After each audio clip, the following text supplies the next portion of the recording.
Real American Freestyle has made its way to the gateway to the West.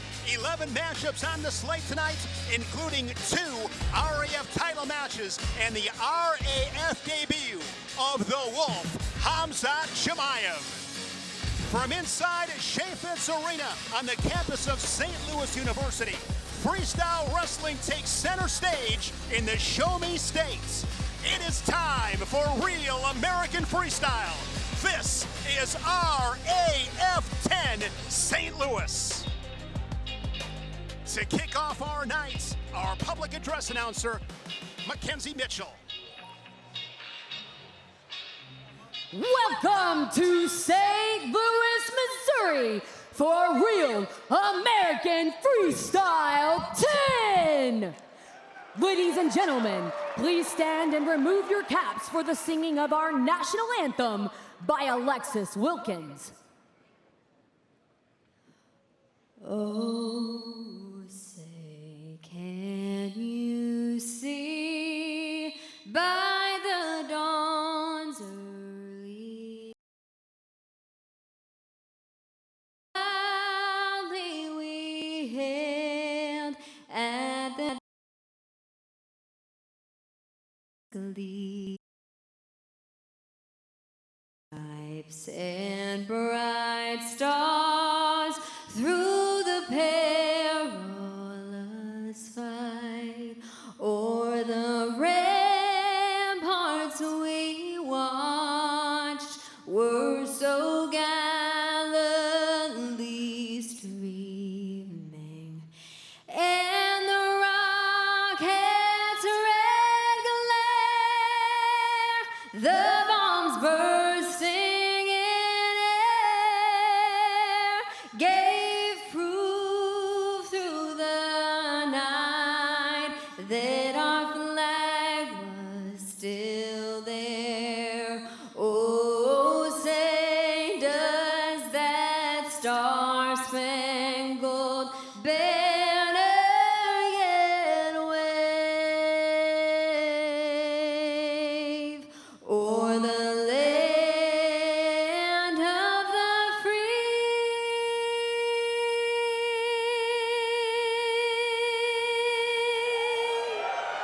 In the home of the brave. God bless y'all. God bless America.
An amazing energy here in St. Louis. It's a packed house.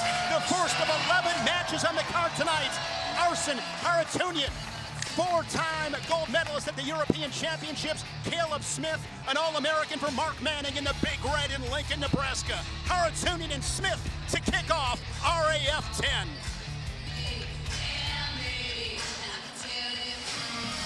Ladies and gentlemen, our first match is set for 3 periods in the Real American Freestyle Bantamweight division. Introducing first, all the way from Armenia, a reigning world bronze medalist, Arman Tsarukyan.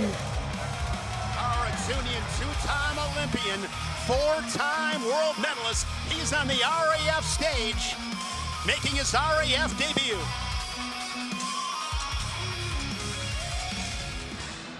and his opponent from High Point, North Carolina, a two-time NCAA All-American at Nebraska, Caleb Smith.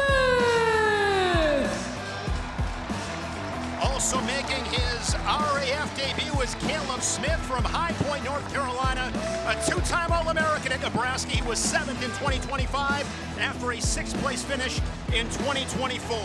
This matchup is brought to you by Brio, the official water partner of RAF. Get clean, refreshing water and ice on demand. Use code RAF20 for 20% off at BrioWater.com. Shane Sparks, Juliana Pena, Chael Sonnen. This has a different energy tonight, Chael. This place is packed. They put out an announcement. This is a record gate. Now, that's dollars and revenues, but every seat is taken. And Caleb with the takedown. Hey, what's up with this Husker invasion, man? What has Mark Manning got going on out there? How about Caleb Smith in the first 7 seconds gets a takedown. Great transition down to the ankles. He gets a lace. 2 and 2. Just like that. You guys can appreciate this being fighters. Hey, you always want to throw that big first punch. That was a Mike Tyson uppercut out of the gate. Hey, I grabbed him yesterday. He was getting ready to cut some weight, said he had 3 pounds to go. I grabbed him, and I was just very candid with him. Hey, listen, you're a young guy. You're taking on a real veteran. This guy's coming over from Europe. He's won everything you can win. He said no. He said, I'm going to put an American style on him. I said, what do you mean by that? He said, pace. I'm going to give him the American pace. And he meant it, blasting right through a brick wall with that double leg. Nicely done by Caleb Smith, who says he has aspirations of being an Olympian in 2028, and that's what his goal is. That's what he's after, and this is a great start. Both two guys exchanging some shots. Good defense there to neutralize Haratunian with Smith's underhook. Another shot there from Smith. This time a great counterattack from Haratunian, and the 26-year-old Armenian takes that lead and cuts it in half. It's now 4-2. Fair play. Now, Sparks, give me a little attention on this. This Husker invasion. I mean, right, they had 3 athletes on the last show. Now we got Caleb Smith, Brian Schneider, Mark Manning, really getting some love over here at Real American Freestyle. They want to compete. What a great platform. We saw Rich Lovett, Christopher Minto, and Antrell Taylor. Oh, look at that setup, and he's going to take Caleb Smith. Feet to back for 4. Action-packed first period. 10 points combined. These guys are showing up. That's a big one. He set him on his butt there. There's an argument that it could be 2, but then Caleb exposed just enough to make that a feet to back 1 motion. 4 points is the right call. That's the kind of technique that breaks a match open, though. I'm not sure that our scoreboard is.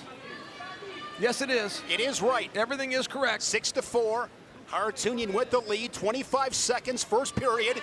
Real American Freestyle. 3 2-minute periods. Collar tie there from Haratunian. These guys wrestling ear to ear right on that RAF logo. Short time in the first. Caleb Smith got out to a 4-0 lead. 10 seconds in. Nice knee pick. Once again, he's hit it twice. It's the second time he's done that. It's really a strength technique. You know, he's not really cutting an angle enough. I'm a little surprised Caleb went. There's a 2-point leg lace. We saw Caleb Smith shot out of a cannon scoring 4 points, but short time scoring, Juliana, is so big in the final 5 seconds. Haratunian gets a takedown, works a leg lace, turns Smith with 2 seconds left to open things up. Here's that great transition. Here's that takedown to the leg lace, and listen, Caleb needs to wash that round right out of his head, not let that get into his mindset for this next round. He's only down 2 points. He's got to stack them up 1 point at a time, and he's got to get it done here, especially if he wants that Olympic aspirations that he's talking about for 2028. And if you are Caleb Smith, Chael, Haratunian hit that technique on you a couple of times. What adjustments do you make? Well, that's what's really tough about it is he's really running him over like he's strengthening him. I've seen guys do this when they cut an angle. Haratunian didn't cut that angle. He kind of just muscled him over. 10 unanswered for Haratunian. 4-time world medalist. In 2025, he was world bronze, and in capturing that bronze medal, he beat Spencer Lee and Roman Bravo Young to get to that 3rd spot on the podium. He's no joke. The score is right, but their colors on their singlets are wrong, so that's a little bit confusing for me. He was down more than 2 points. I apologize. Guys are wrestling ear to ear once again and watching their feet below the knee. Not a whole lot of active footwork at the moment.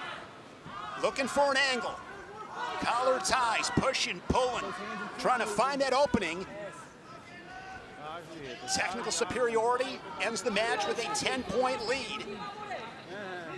Things have slowed down here in this second period. Yeah, you know, and that's so tactical. When you have those guys, those Eastern Bloc guys, they come over, they're the masters of the rope-a-dope.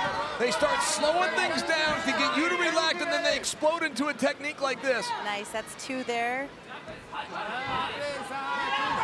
Couple options. He can try to get that knee down, which it looks like he did. Wow, that's it. So right where he was, Sparks. Situation right there. It's over. Haratunian scoring on the edge and 14 unanswered. Technical superiority in his RAF debut. Arsen Haratunian, the 2-time Olympian and 4-time world medalist.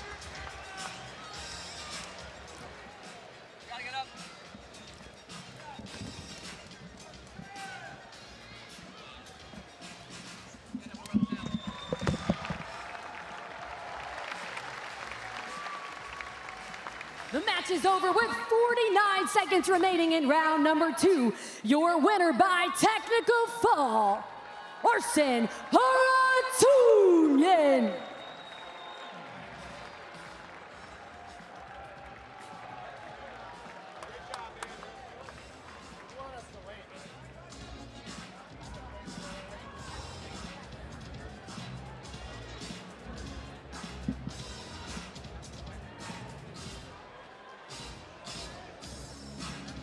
St. Louis, how we feeling?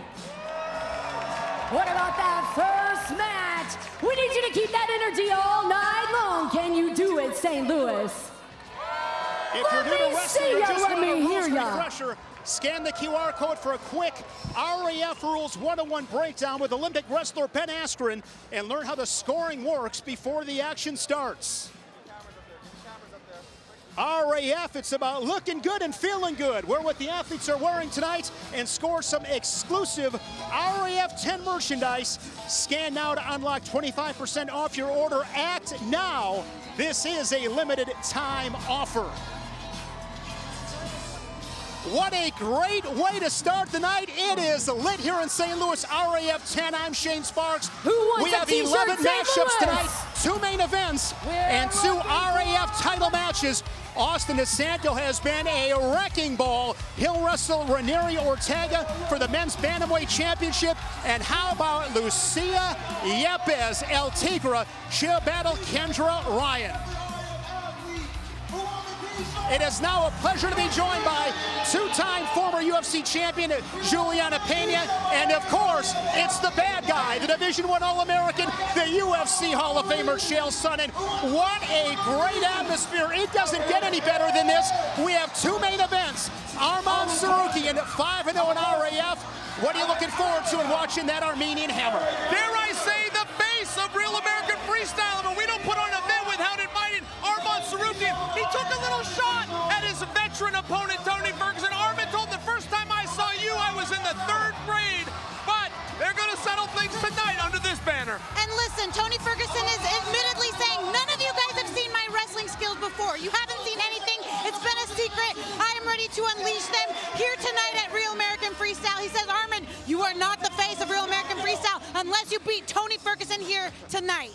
And you better be careful around St. Louis because this weekend there is a wolf on the loose. The RAF debut of Khamzat Chimaev. He gets Dillon Danis. Let's go, Chael. Well, not to mention the foreshadowing. I mean, a lot of guys want to get their hands on Chimaev. I'll throw Bo Nichols' name out there. I saw Max McAnally sitting in the audience tonight. Like, Chimaev has finally arrived. These rumors have been coming around.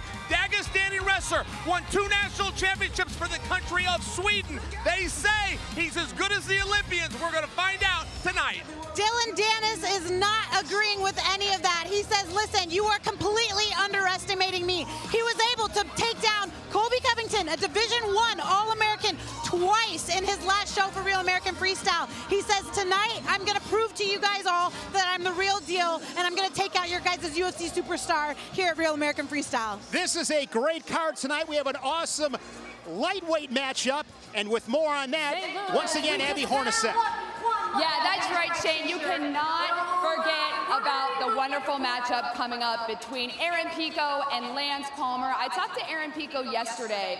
He said it means so much to him to return to his roots of wrestling. He just took his son to his first wrestling match and said, hey, I kind of forgot how much I loved this sport. So we have him going up against Lance Palmer. Lance Palmer, obviously a guy who wears many hats. He's training guys on the mat, also training himself. So you can expect that kind of intensity coming up on this matchup. I loved, by the way, what Juliana asked him. She said, hey, Lance, why don't you ever stop working? He said, hey, my brain just doesn't work that way. So that's what we can expect coming up. Shane, that and so much more. You got all the excitement here at RAF 10. Shane, looking forward to hearing more from you throughout the night. We go from the bantamweights to the heavyweights. Younger Bastida, phenomenal career, a two-time All-American for the Cyclones at Iowa State, and Shamil Sharipov, 2025 world bronze medalist, the 28-year-old born in Dagestan, Russia.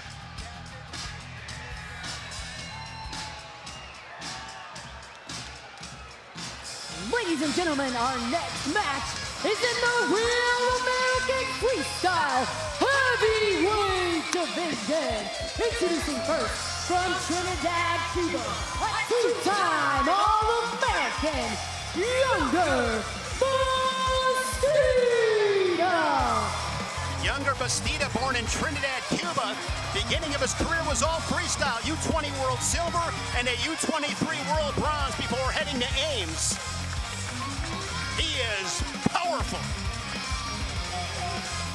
And his opponent from Dagestan, Russia, a reigning world bronze medalist, Shamil Sharipov.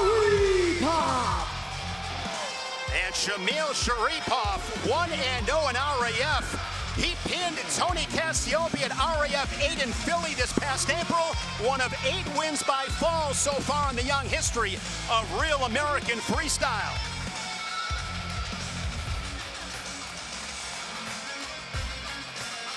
Was able to lock up a cradle on the former Hawkeye Tony Cassiope, and he registers the fall. Sharipov was victorious in Philly, and he's got a different challenge here tonight with Younger Bastida making his RAF debut. This match is brought to you by Spartans.com, the official online gaming partner of Real American Freestyle. Scan now or go to Spartans.com to play.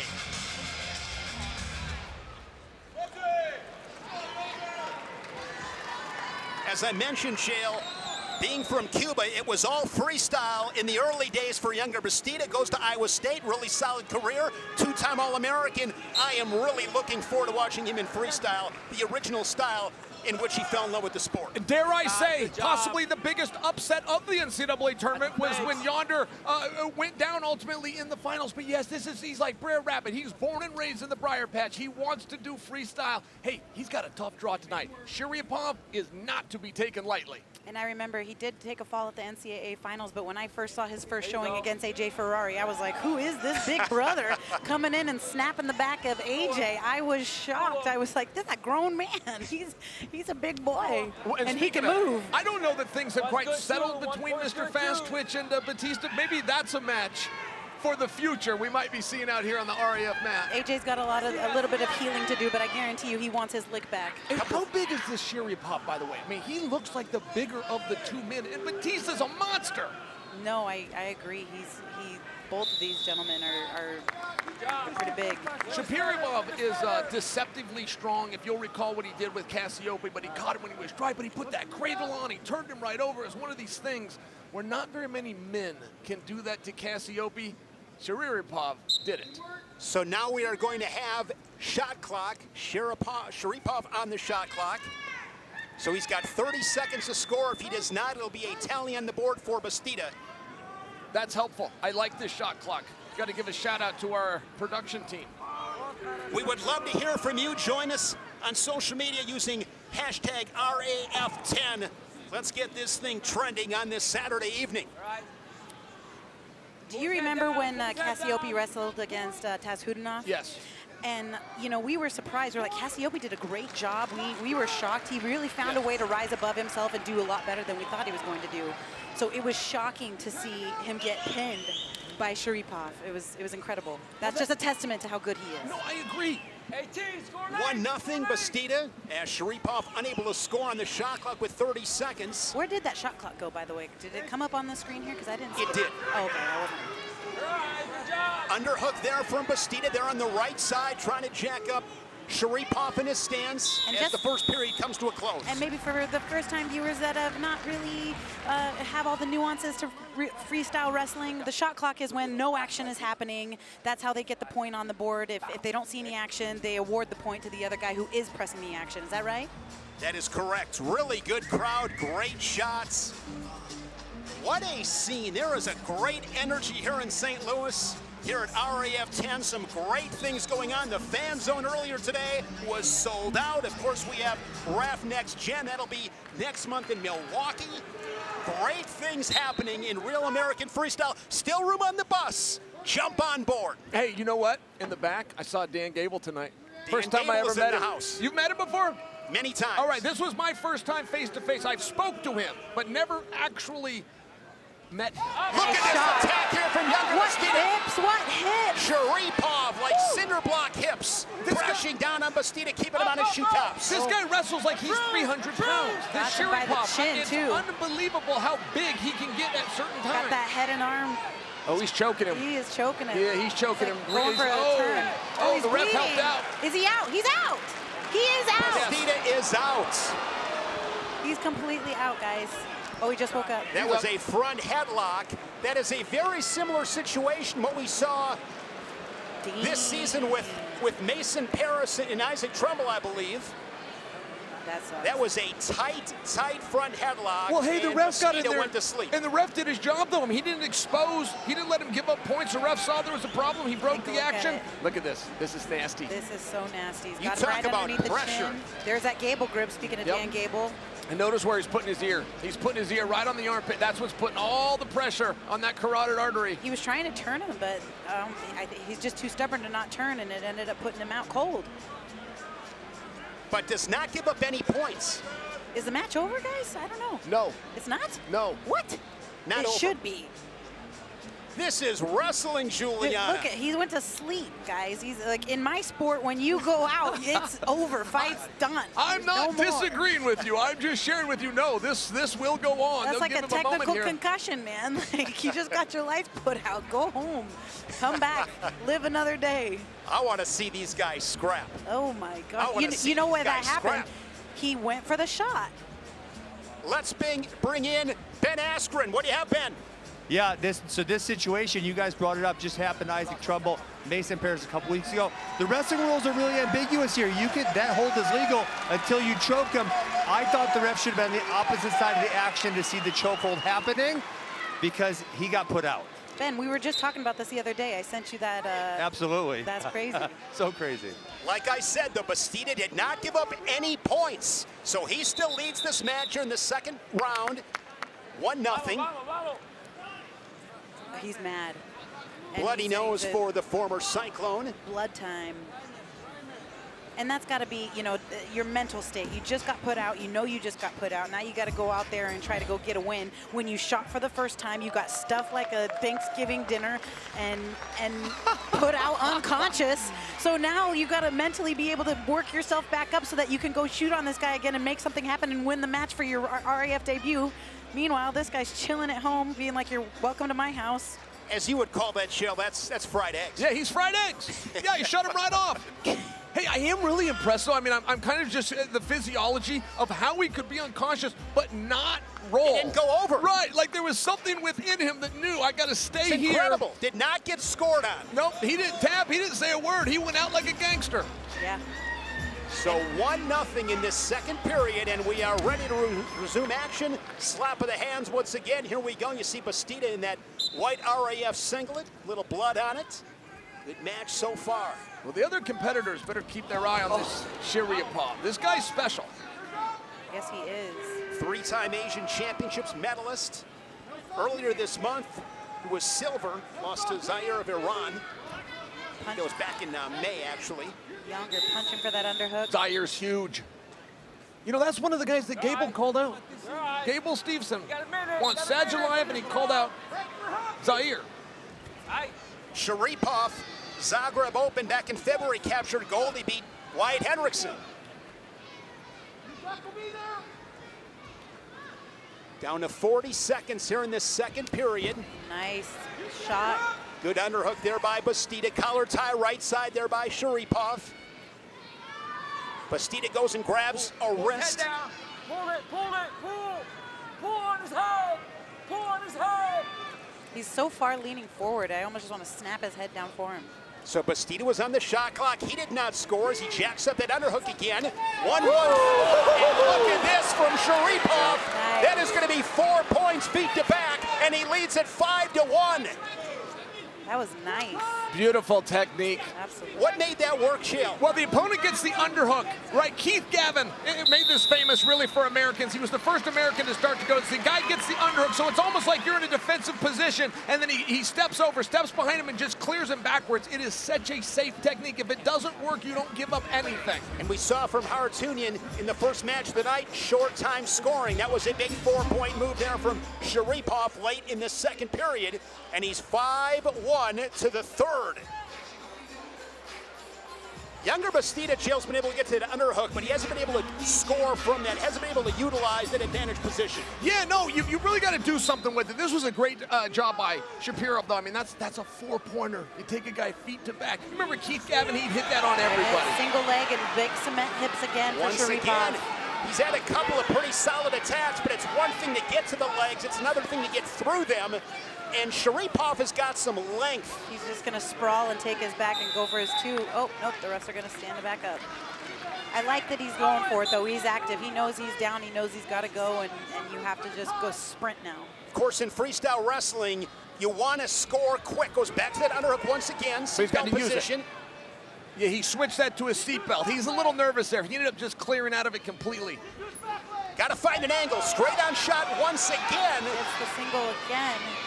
Put your head up. Again, Sharipov, you are going to have to get an angle. Now he's going to pop his head to the outside, but again, those hips, head on the mat, shoelaces flat, draws the whistle back to the center with 111. How do you get an angle, Chael, against a guy like Sharipov? Listen, you got arm drags, you can come to elbow control. Ultimately, you have to move your feet, though. Whatever your anchor is, you've got to step those feet up. Boom, boom, boom. He's got to step that outside leg, follow with the lead leg, and he's just not doing that. Look, it's a hard thing to do, particularly for heavyweights. These guys are moving real good for big guys, but it is one of the problems. No, they're not your grandpa's heavyweights, and Sharipov looks so athletic for being a heavyweight. Well, what's Sharipov got to do before he sees Wyatt?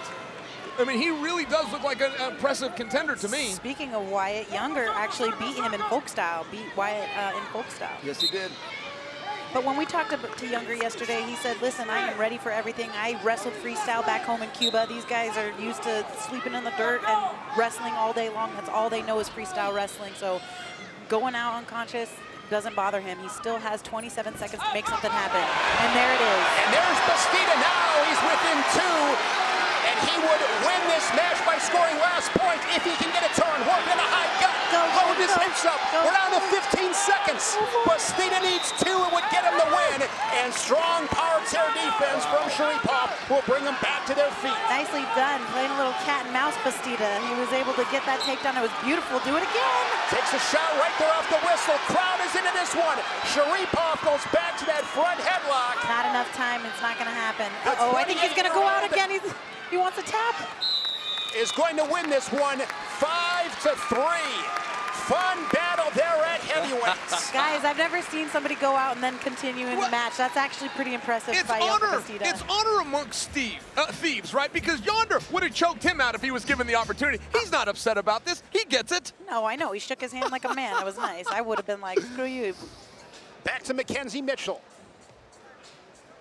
After 3 periods and a final score of 5-3, your winner, Shamil Sharipov.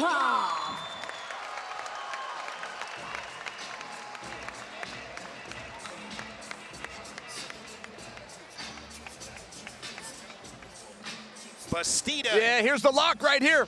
You'll notice he kind of switches from this fingertip to a gable grip. It's actually the palm going on top for the technique of this, and then he just sets his ear right down by the armpit, puts a little pressure. Oh, there's one. That was the big move for 4.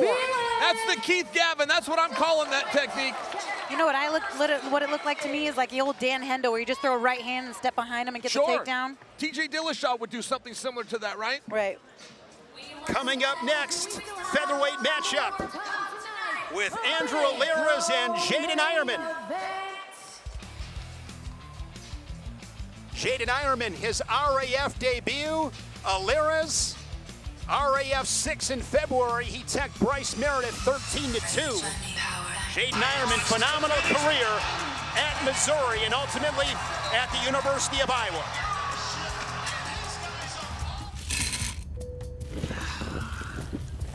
What is that? Seltzer with lemon. No, the ice. Oh, that's Brio Nugget Ice. That's from the Brio Ice Maker. It's better ice, basically. Better ice? Premium ice. Premium muscles need premium ice. You know that's not what it's for. Works.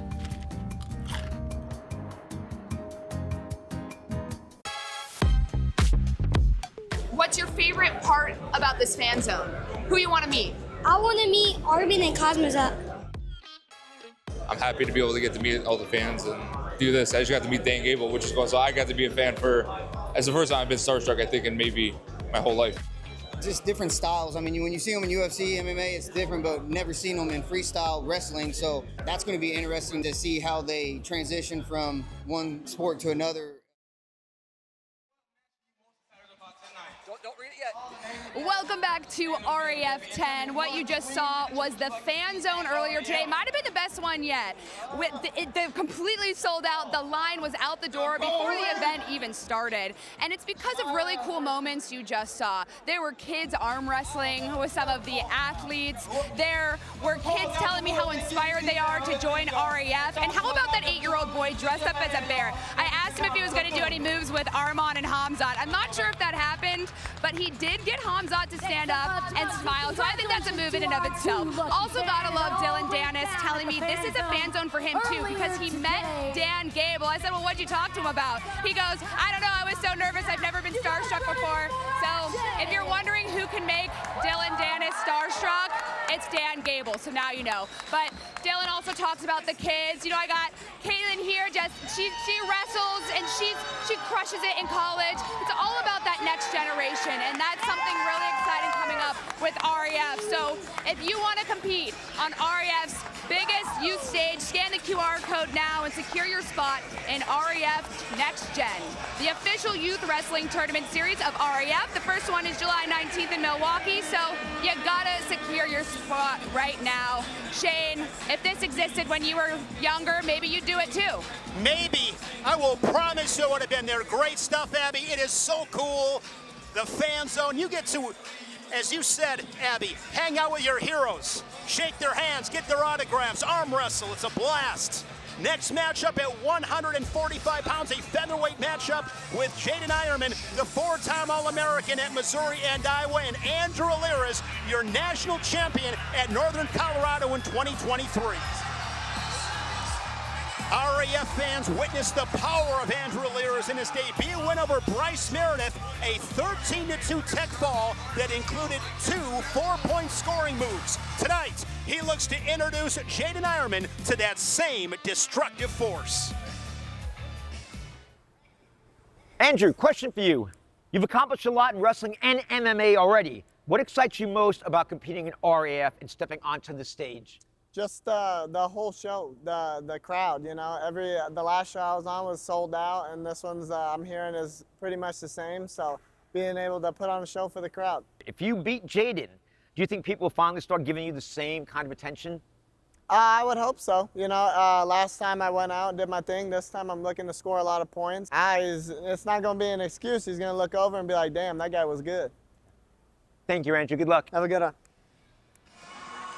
Andrew Alirez, fresh off his pro MMA debut in April, a first-round knockout, goes from the octagon to the RAF stage for the second time in his career. Ladies and gentlemen, we move to the Real American Freestyle Featherweight division.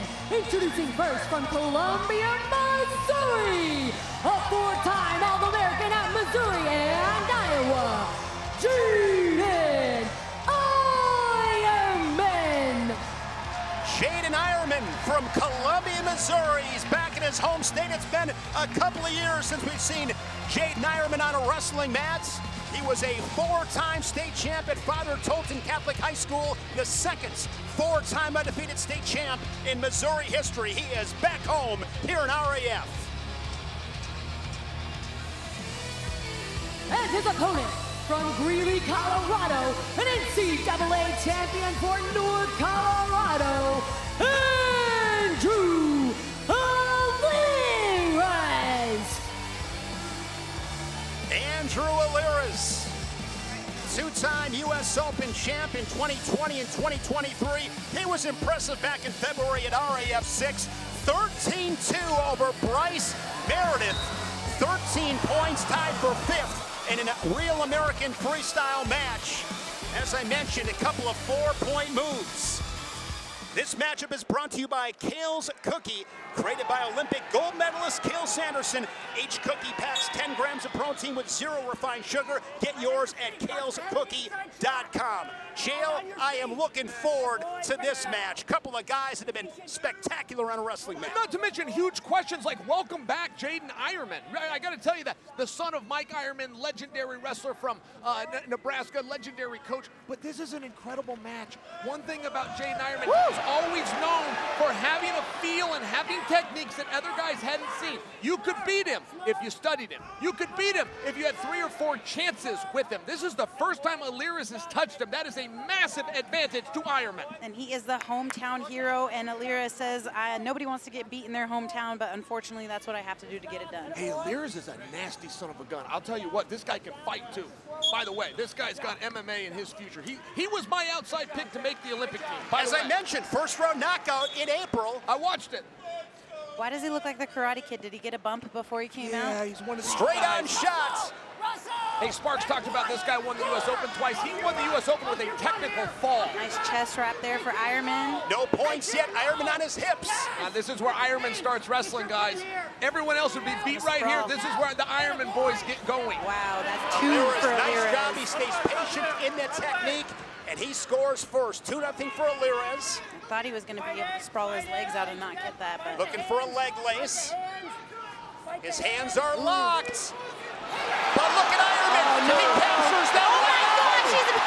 nice way to roll out. That was close. And guys, I gotta come back. I gotta come back to me, because I'm telling you, this is where he does his wrestling. It's the in-between with the Ironmans. When you think they're beat, that's where they get going, like Askren used to do. And that's a point on the reversal for Alirez, who reclaims the lead 3-2. I'm not surprised. When I saw this card, I'm like, this is a match I want to watch.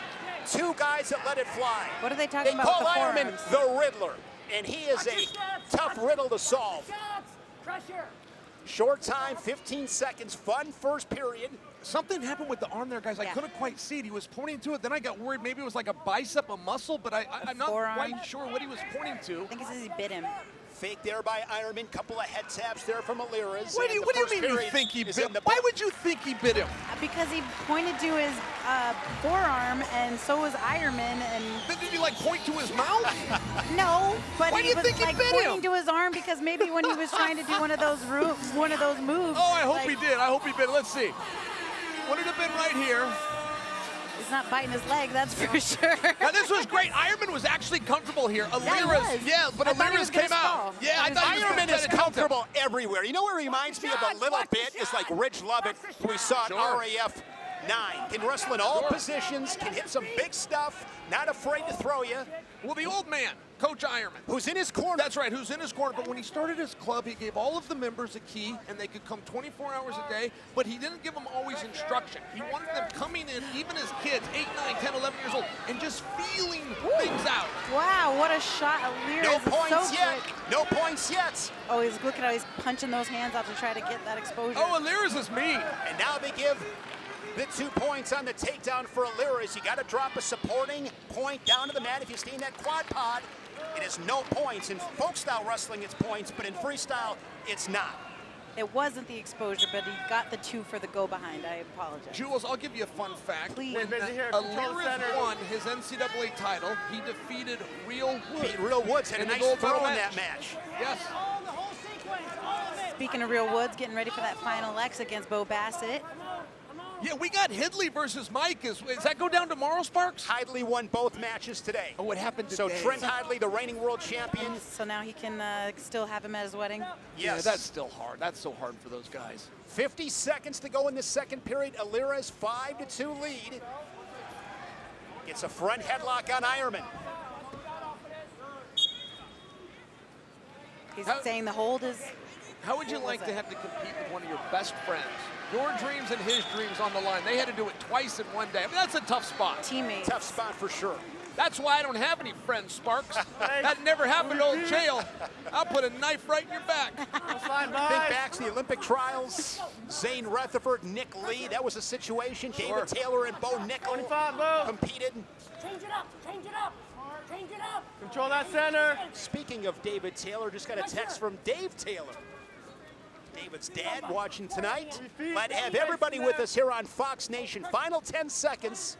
Ironman down by 3. Nice Snatches a single leg with 7 seconds. Alirez looking to score again. Goes to a double leg. He didn't even hit a knee. He just did a snatch. That was great. Great defense there from Ironman. He hadn't got the exposure because his back didn't touch the mat. Is that correct now? Yes. All right, thank you. Well, to get exposure, you got to break 90 degrees. Yes. Difference between 2 for the go behind and... takedowns and exposures. Yes. There is Mike Ironman in the corner of Jaden Ironman. Situation tonight as well with Sebastian Rivera. His father, Stephen, will be in his corner. It's been a long time. It makes these guys feel like it's 25 years ago as they were in the corners for their sons as they were coming up through the ranks. Here we go. You know what he said? I can hear my dad a mile away from the Raptors. I can hear him all the way up there. And I said, you know, that's the same thing that happened with me when I was fighting once in Virginia for a UFC fight. I was making my debut. My mom got the worst seats in the house, and she was screaming at me, and I could hear her right in my ear. I know your mom. I could hear her like as if she was mat side. That's great. Special to have your parents in your corner, being able to be there for you. And you can especially hear them when they're screaming for you. You know that Ironman can do his dad. Looking for that single leg Wow. once again. The strength. Ironman looking for something big. Good recovery there from Jaden. Nice hips from Alirez. And let's give Ironman, let's not forget, okay, he's got the right to have a little ring rust. I mean, not for nothing. If this is a bad version of Ironman, how would you like to see him get 2 or 3 matches under And his he belt? told Come me he on. wants to make a run at 2028. Yeah, we haven't seen him compete in a while. Believe 2024 last chance qualifier was the last time that he wrestled. He's got 60 seconds to dig out of this 3-point lead against Andrew Alirez. He's an interesting one, though. Generally, you want to stay active, you want to be busy. Ironman does better when guys don't see him for a little bit. He's got a unique feel. Hide that, surprise him like he's doing to Alirez right now. Alirez on the shot clock. I want to see this snatch single by Alirez again. He's got to that leg twice. Chael, do you believe in ring rust or mat rust? Yes, I do. I don't want to. I want to be above it. I want to be like Dominic Cruz. But yeah, I think it's real. I had to sit out on a couple suspensions for breaking a plethora of rules with the commission. I don't believe that. I do not believe that. Allegedly, they accused me. At any rate, and yeah, when I came back, boy, I did feel it a couple of times. Guys, situation right here with Ironman getting that 0.5 to 3. Now with 20 seconds, a takedown would win it. Go get it, Jaden. Go get it. Alirez doing a nice job with his defense. Yeah. Goes right back to the center, keeps territory. And he's a 1-0 pro in MMA, and he's going to be a 2-0 at Real American Freestyle. 5 to 3, the final score for Andrew Alirez. In this featherweight matchup, he knocks off Jaden Ironman. And Alirez, as you mentioned, Juliana, now 2-0 in Real American Freestyle.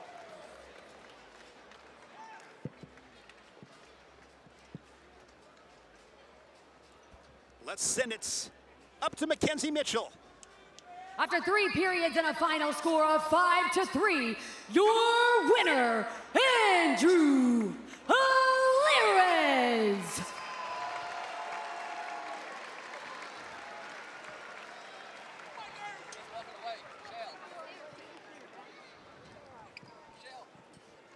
All right, I'm here with Andrew Alirez. Before we get into it, let's give it up to your opponent. He came out to play tonight. No, like I said, nobody wants to get beat up in their hometown. So I knew he was going to come to wrestle. All right, so I was at home, minded my business. Can we remove the mouthpiece real fast? I was watching my computer. I watched you fight a few weeks ago. You looked great. Now I'm seeing you here at Real American Freestyle. Where is your head in terms of competition? My head's more towards MMA. I want to be the UFC champion of the world. So that's what my focus is, but every time I come out here, I want to put on a show. Little sorry I said I was going to score a lot more points, but Look at this bicep. That happened like 10 seconds in the match. So. We saw that. Is that what happened? You had a little bit of a muscle pulling off the bicep. We thought perhaps you were signaling that your opponent had bit you. No, nothing like that. Jaden's a straight up gangster. So this happened right in the first exchange. Now it looks like shit, but hey, sometimes you gotta tape up your boo-boos and keep wrestling. Andrew, you're always fun to watch. The crowd seems to love you here, as they did your opponent as well. Ladies and gentlemen, please give it up for Andrew Alirez. Sometimes you gotta tape up your boo-boos. That's exactly what Alirez did tonight as he knocks off Jaden Ironman. Now Mackenzie Mitchell with a special. Please welcome Abby Hortacek with a special guest in the house. Yeah, that's right. We have Larry Wheels. Who knows who Larry Wheels is? Oh, yeah, we got some fans in here. All right, Larry, you're known for your strength, your lifting, but we've been seeing you on the wrestling mat. What the heck's going on? So basically, the internet has been really grinding my gears lately. People have been saying I'm a washed up lifter, I'm not an athlete, I'm stiff, I can't fight. And I want to take tonight and use this opportunity with the RAF platform to challenge Mike Holston to a match and prove everybody wrong. Tarzan, right? Absolutely, yeah. Tarzan, he's coming for you. All right, so since you've been training, we're watching all the action on the mat tonight. What have you learned about the athleticism of a wrestler? Well, it's no secret my cardio needs a lot of work, but after rolling around these past few weeks, I realized I need even more than I ever thought. And now that I have a few weeks of experience, I can really appreciate the conditioning these guys have on the mats. And I've been collaborating with some of the best fighters in the world these past few weeks, and they've all agreed that wrestling is the hardest discipline to get down. But I'm up for the challenge. Okay. Well, last question, why Tarzan? Well, Tarzan is known for wrestling cats and snakes, but let's see how we can handle a real animal. Woo! Well, there you have it. Shane, who you got in this matchup? Keep in mind, Larry is here, so you might have to say Larry. I am going to say Larry. I mean, this guy looks like he could carry refrigerators around St. Louis. And Tarzan, I'll tell you what, it is time to come out of the jungle and come to the RAF stage. I'm here St. for Louis, it. it's your time to shine.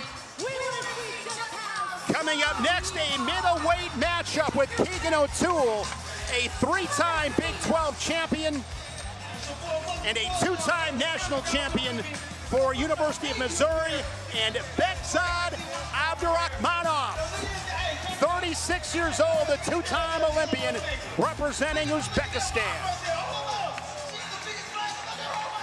Arman, we got lots of brands that want to work with you.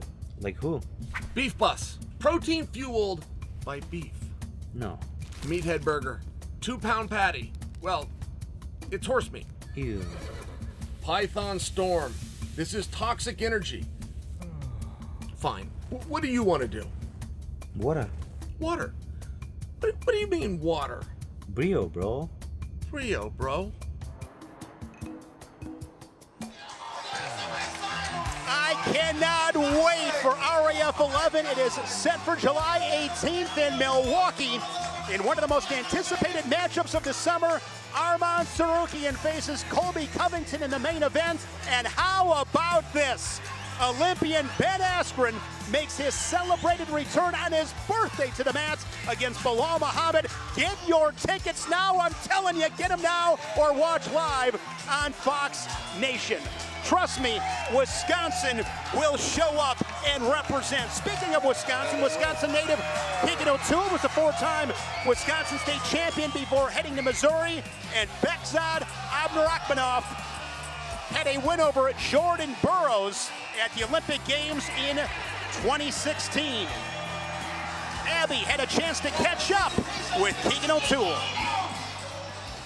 Keegan, you went from being a 2-time NCAA champion to now wrestling against some of the best wrestlers in the world here at RAF. What has that adjustment been like for you, going from that folk style grind to now a pro freestyle format? Yeah, I mean, I was out for a while with an injury, and so I had one match. It didn't obviously go very well. I had a very tough opponent. I feel much better now, and it's so much more relaxed, and I don't have to beat my body down. And it's more of like strategic planning and, you know, just get ready when the match comes in. It's just one match. So it's a little bit different, but honestly, it's easier on the body. Yeah, you told us yesterday, wrestling is a way of life. It's not just a career. What did you mean by that? I mean that, and Coach Smith always preaches, believe, compete, one more, expect to win. That's our foundation of Tiger Style here at Mizzou. And so obviously I'm in St. Louis. It's so awesome to be here. All my family, my friends are going to be here. But it means that lifestyle, it's more important to live that off the mat than on the mat. And that's truly what we try to pass to our guys. And I think that's, you know, your character is, and what you're remembered by is how you treated people. And so that's Tiger Style right there. Being back in your hometown, what message would you tell your friends and family who are showing up tonight? Thanks for coming, and I'll put on a show for you guys. All right. Can't wait to see it. Thanks so much. Thank you. On the opposite side of the RAF mat will stand Bekzad Abdurakhmanov, a 2-time Olympian and 2020 bronze medalist. He now steps into the RAF universe.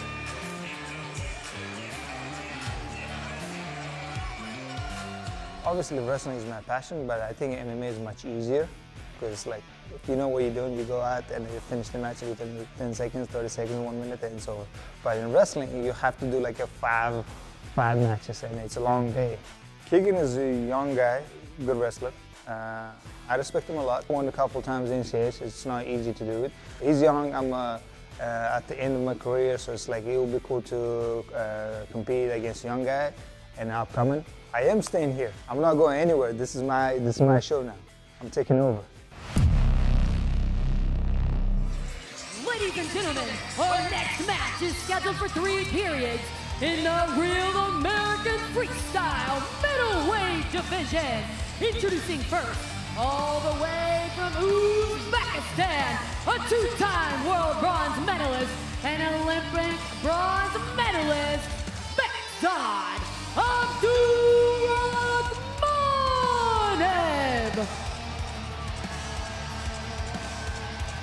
Bekzad Abdurakhmanov making his RAF debut.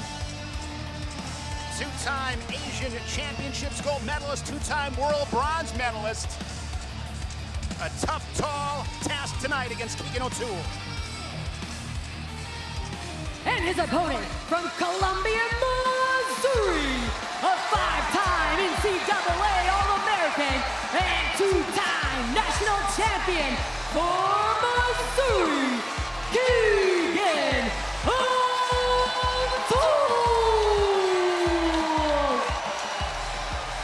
One of the most storied careers at Missouri for head coach Brian Smith. O'Toole now on the coaching staff under Coach Smith. 5-time All-American, captured titles in 2022 and 2023. U20 World Champ in 2021, U23 World Champ in 2023. But Jayla would tell you this, RAF 6 lost 9-0 to Tajmuraz Salkazanov. There you go, easy for you to say. But was coming off a torn ACL, tore his ACL last year, and that's right. Listening to Ben Askren, he said not a really easy test out of the gate. That's right. A little bit more to that 9-0 loss. He was really coming out there for the experience. This is a tough draw. And one thing about his opponent, his most famous victory is over none other than Jordan Burroughs. We saw a quick clip of that. Doesn't get talked about a lot, but Olympic Games in Rio, in the wrestle pack, he got over on Jay. And he scores first. Now working on a gut wrench. Keegan O'Toole, Ben Askren's little baby boy, and he said, I am going to beat the brakes off of you, Abdurakhmanov. And Abdurakhmanov said, you're a little bit cocky, and I'm ready to humble you tonight. You're about to be 0-2 at Real American Freestyle tomorrow night. Heavy words to say to Keegan. Join the conversation on social media, hashtag RAF10. Another shot there by Abdurakhmanov, who leads it 2-0. Nice defense by Keegan O'Toole.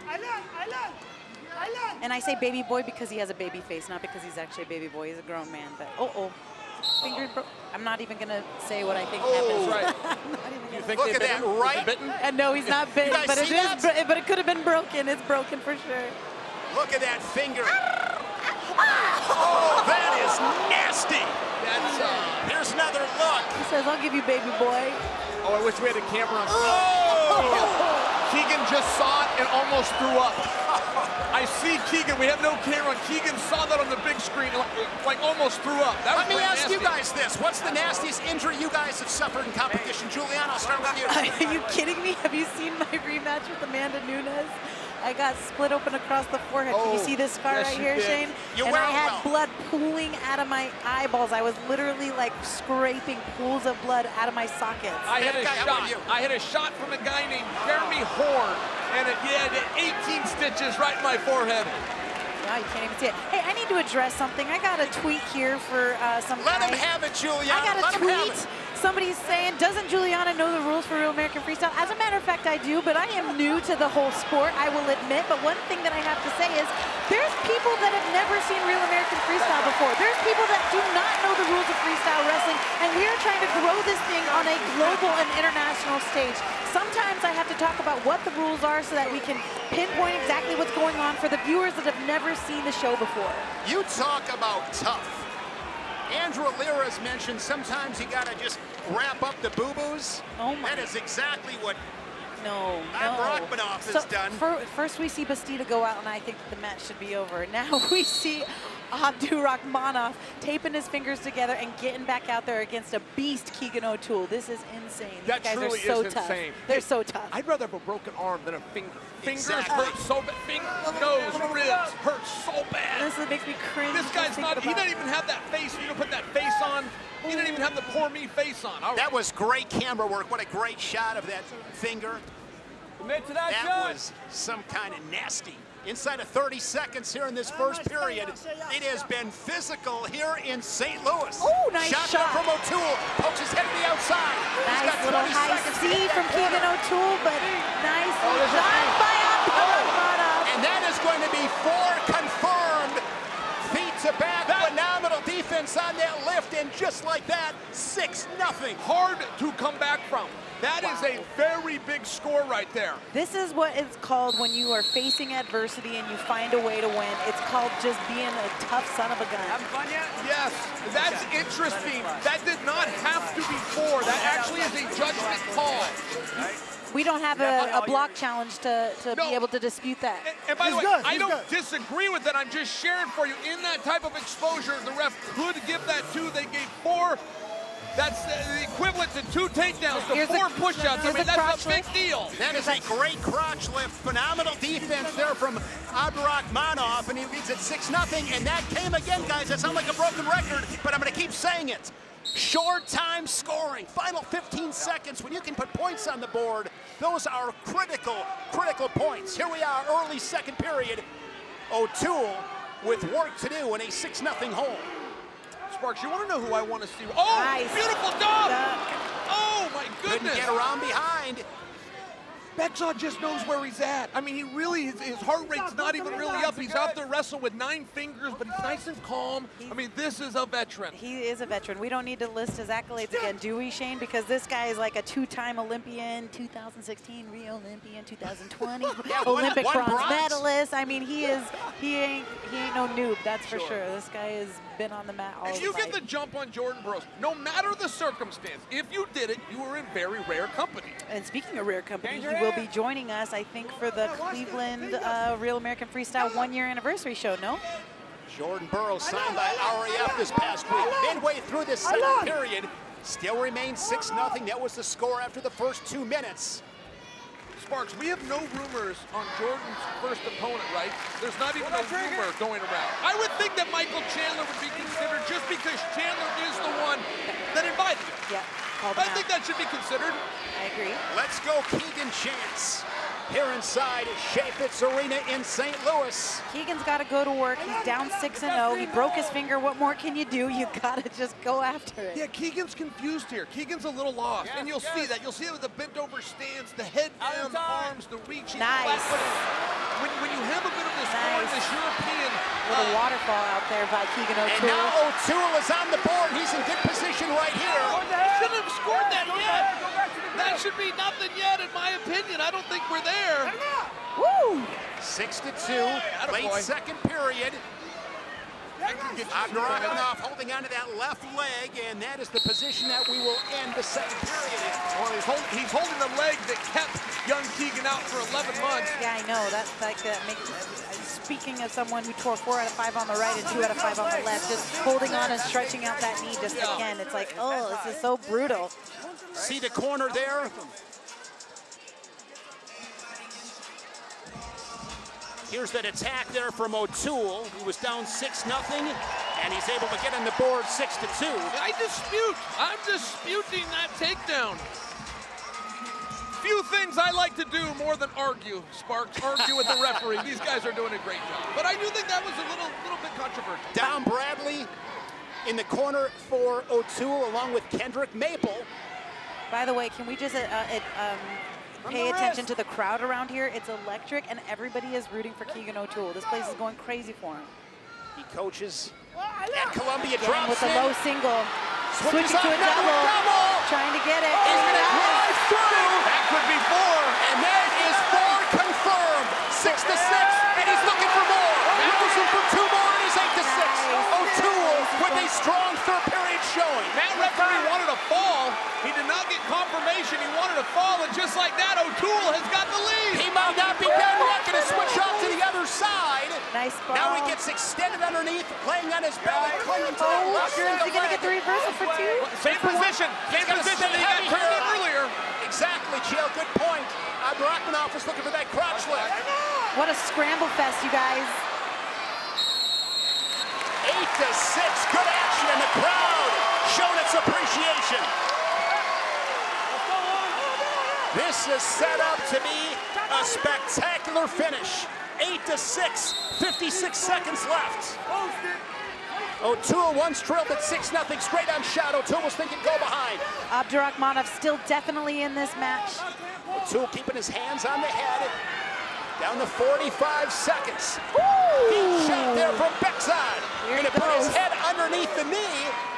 I love that Polish high crotch when they reach like that. Daniel Cormier's favorite move, but I fall for it every time. You think they're going left, they come out the right. Done by Keegan O'Toole to kick his feet right off and get the 2 points. 10-6, Keegan O'Toole, 10 unanswered.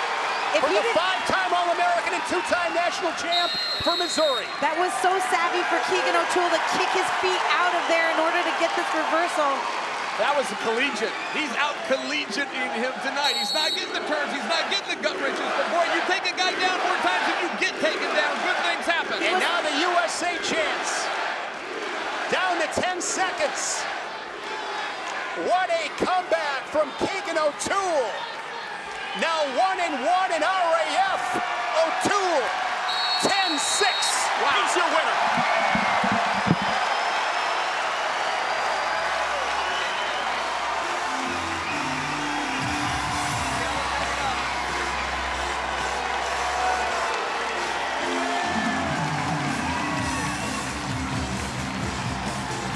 O'Toole getting his arm raised to Van Halen's jump.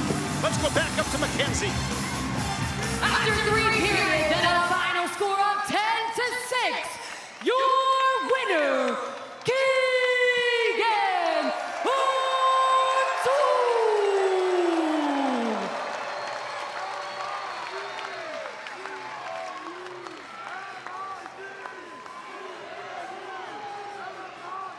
All right, Keegan, you found a way. You came from behind. You even broke his finger at some point. How was that for a brawl? I did not mean to break his finger, but first thing, St. Louis, M-I-Z! M-I-Z!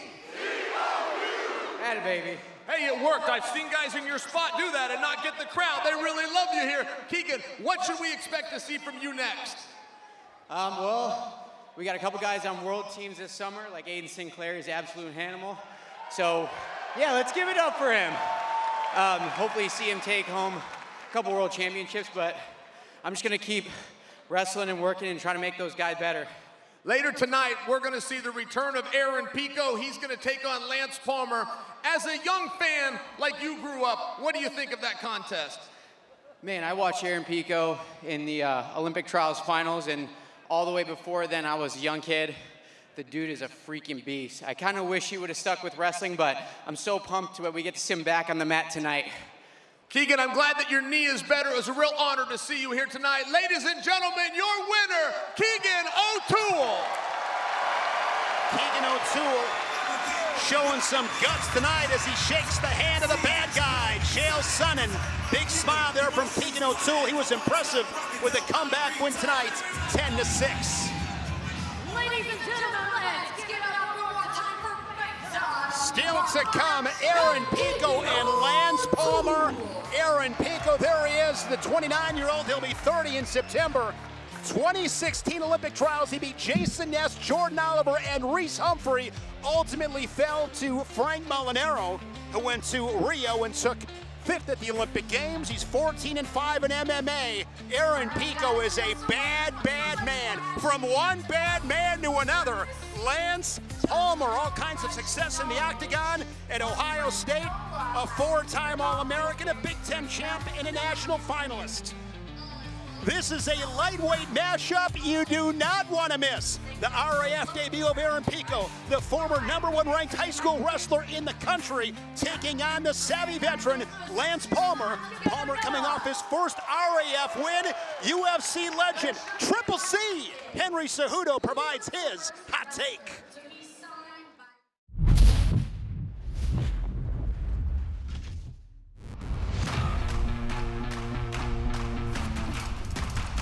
Lance Palmer, the veteran grinder and smooth technician who wears you down round after round.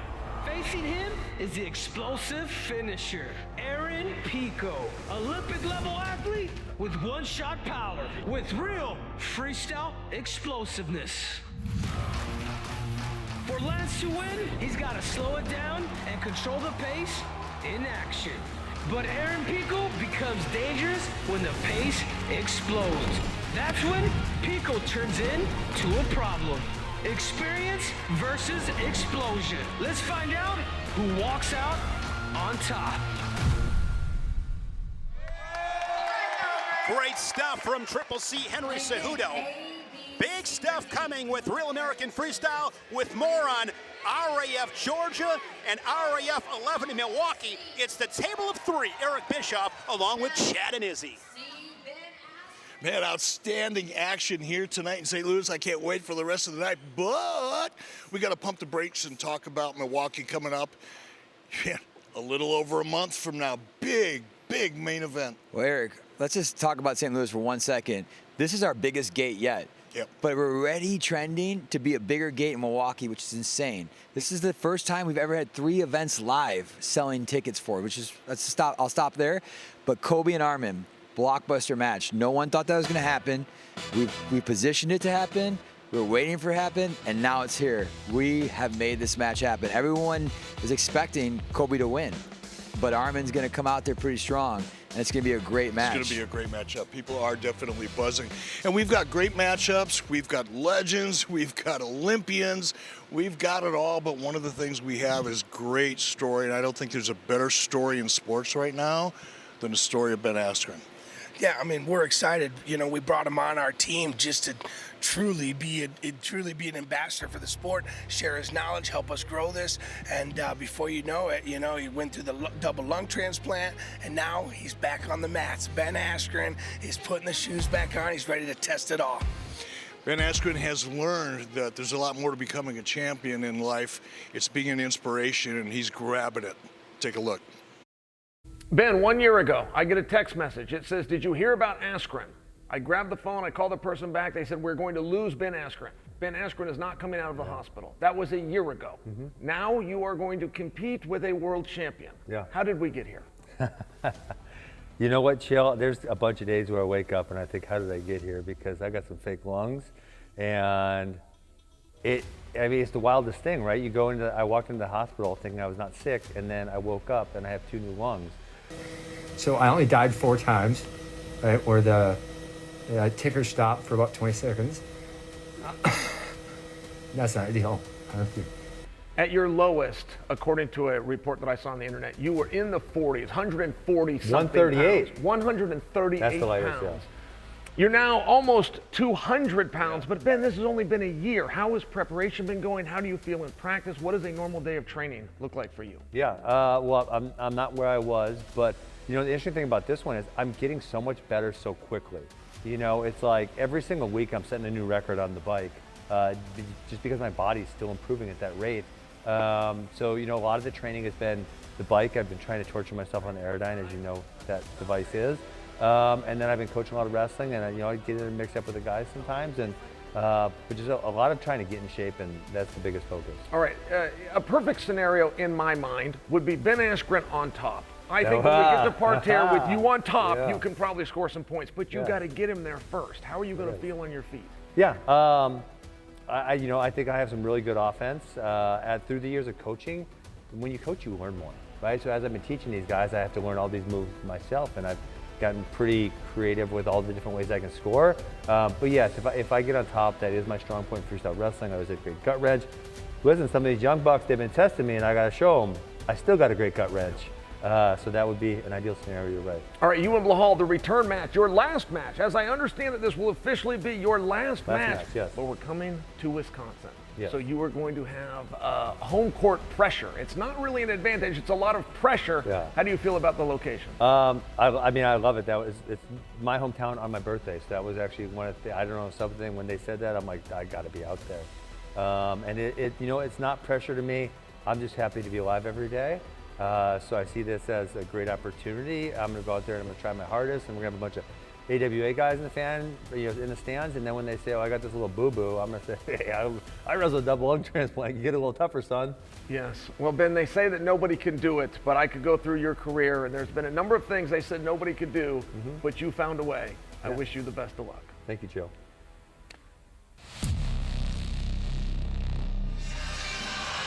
Ben Askren was a 4-time finalist, 2-time national champion, a Dan Hodge Trophy winner at Missouri, and this St. Louis crowd gave him a ton of support. It was June 28th of last year when Ben Askren got a double lung transplant. He'll be wrestling RAF 11 in Milwaukee on July 18th. They call him Funky Ben Askren. Chael, I got a new nickname. This is Superman. Yeah, man, this is just inspiring. There's really no other way to put that. And by the way, from a competitive standpoint, I don't fully know what to expect. Blahal Muhammad is not coming to do a favor for anybody. Yeah, absolutely not. This is what breaks my heart. Blahal Muhammad, my training partner, is going up against Ben Askren, who's been helping me since RAF's infancy. So this is like one of those, I don't want them to go up against each other. But Ben said, listen, I need to go up against somebody who is not as experienced in wrestling as, some of these other guys that we see. And I think that it's going to be a fun matchup, and it's going to be absolutely competitive. And Ben, let's just give you your flowers and tip our hat off to you just for being able to even make this historical comeback. It's absolutely inspiring. Ben Askren truly is one of one. He returns to the RAF stage. RAF 11, July 18th. You don't want to miss it. One of the most anticipated matchups of the summer is Arman Tsarukyan. He'll square off against Colby Covington in the main event. And as we mentioned, Ben Askren, his celebrated return to the mat on his birthday against Blahal Muhammad. Get your tickets now or watch live on Fox Nation. St. Louis has been fantastic. It's a great crowd. I am from Wisconsin, and my challenge to the Badger State, let's pack that place on July 18th. I'm going to say I've been at RAF since RAF 1, and this stadium has the most electric energy. The crowd has got so much positivity, you can feel it. I'm excited to see what Milwaukee can do in Wisconsin when we come out July 18th. Lightweight matchup at 155 pounds, Haji Aliyev. What a career he has had, 3-time world champion, and Sebastian Rivera. He was a bronze medalist at the Olympic Games in 2024 in Paris and a world silver in 2023. Sebastian Rivera, Seabass, no stranger to finding success on the international stage. 2024 Olympic bronze medalist for Puerto Rico, Rivera makes his RAF debut tonight. Hey, Sebastian, question. You're already an Olympic medalist against Haji, a 3-time world champion. Is this match about winning or proving you belong among the all-time greats of your era? Yeah, it's always about winning. Wrestling match is always about winning. But yeah, I would like to show that I'm not just a fluke type of guy that got a couple world medals and an Olympic medal. If you beat Haji, are you beating a guy who is still in his prime or is well past his prime? Wrestling's like riding a bike. You can always pick it up. It doesn't matter what time prime you're in. If Haji beats you, does that mean he's still operating on a level you've never reached? Sure. If he could beat me right now, then yeah, he's still at a high level because I feel like I'm right in my prime and I'm ready to go. Good luck, Sebastian. Ladies and gentlemen, our next match is in the Real American Freestyle Lightweight Division. Introducing first, from Azerbaijan, a 3-time world gold medalist and a 2-time Olympic medalist, Haji Aliyev. Aliyev has competed 7 times at the Senior World Championships, 3 times world champ. I always go back to 2017. It was a classic against Gazimurad Rashidov of Russia to capture that 3rd world title. And his opponent from Puerto Rico, a 4-time NCAA All-American and Olympic bronze medalist, Sebastian Rivera. Rivera, a 5-time All-American at Northwestern and Rutgers, 2-time Big Ten champion. In capturing those 2 Big Ten crowns, he beat Spencer Lee and Roman Bravo Young. You remember, Jill, in 2020, the tournament got canceled. He was the #1 seed that year. Yes, very special. 2 world medals himself. Hey, listen, we talk about Aliyev, who's a 3-time world champion, but it's important to note the weight class of 145.5 pounds. Year in and year out, that is the hardest, toughest, deepest weight class in the world. This guy conquered it 3 times. 2-time Olympic medalist Haji Aliyev for Azerbaijan. Here we go in this lightweight showdown. I know a lot of fans looking forward to watching these 2 collide. No score, 20 seconds in. Aliyev on a single leg, but his head to the inside, trying to work up, now pops his head to the outside, improves his position. You see Sebastian Rivera with that right ankle. Aliyev able to clear that. He's in good position right here. Nothing yet. No points. I thought he would have scored there, Chip. I heard from Ian Parker on this, and I can't quite remember who the favorite is going to this match, but I feel like it's going to be Aliyev, and I would only mention for you, Rivera does his best work when the house is on fire. Yes. When you try to count him out is when you got a problem with Sebastian Rivera. I remember 2019 Minnesota Big Ten Championships, rallied back to beat Spencer Lee. He's a dog, Sebastian Rivera. Yes, Sebastian Rivera's got a heart of a champion. They call him the comeback kid. Seabass, like the Seabass. horse coming up from behind. He's coaching out River, in New Rutgers Jersey, now, isn't he? He's coaching out there, isn't he? Did he sign on with them? Did some training out there. He's got his dad in his corner. His dad was a national champion at the College of New Jersey. Hard collar tie there from Rivera. Bringing Aliyev's head down. The name of the college was College of New Jersey. You can't remember it. New It just Jersey. was in New Jersey. Nope, the College of New Jersey. Very Yes. creative name. Yep. Is it still around? Yes. Really? Yes. Is that like an online They had a national school? champion in Division III Like this past year. University? The hard admission standards of the New Jersey College? I'll have to look this up, Sparks. I don't think there's any such place as the New Jersey College. The College of New Jersey. I don't Aliyev think so. on the board as Rivera went on the shot clock, unable to score. 15 seconds to go. Goes back to that counter tie. Oh, look at that transition. Oh, Four back, and that is going to be 4 confirmed. Rivera, 4 He's not on it done. again, guys. It happens in the final seconds of the period. Unbelievable. He just busted this thing open. That is the equivalent to 4 push-outs. That is the equivalent to 2 takedowns. That is the equivalent to a gut wrench and a leg lace. I want to see the replay. I want to see the replay. There's It was Jeff so Buxton, fast. legendary coach in his corner. Here it is, Here's ankle that pick. replay. Watch this. Goes Picks ankle it up. pick. To a single Transition. leg, gets behind, and just rocks him back. Oh, beautiful. Man. Get on top of him. Beautiful. There's no coach in the world that's ever showed a guy to do that move. That is just a feel. He knew where he was. But it He comes knew. down to not getting bogged down underneath. Freestyle techniques, you got to finish quick. Rivera was 7th at the 2025 World Championships. That late 4-point move gives him the lead. Aliyev's got some fast scrambling. He's got some great gut wrenches. This is a hard hand fight. Physicality's picked up early in the second period. Shot there from Aliyev. I get up and watch the World Championships every year. About 3 in the morning, I got to get up. I watch Aliyev dominating all of Earth year after year, and here's Sebastian on top of him. They give Aliyev 2 on the exposure. Reversal for Rivera, now 5-3. Aliyev did a better job fighting that crotch lift in that last position. Back to our feet, 119. Rivera doesn't like that, but you know what? It's the right call. This is Ben's favorite match. Let's hear from him. What does he have to say, Ben? Well, I love what's going on. Chill, I'm going to disagree with you. I'm like Sebastian. I don't like that call. Sebastian attempted a technique which you're allowed to do, and I don't believe Haji held him on his back. So I thought they should have went to Sebastian for the takedown. No points for Haji Aliyev. They scored 2 exposure for Haji and then 1 reversal for Sebastian. Shot there from Aliyev. Oh, slick work. He's able to hit the corner and get around behind.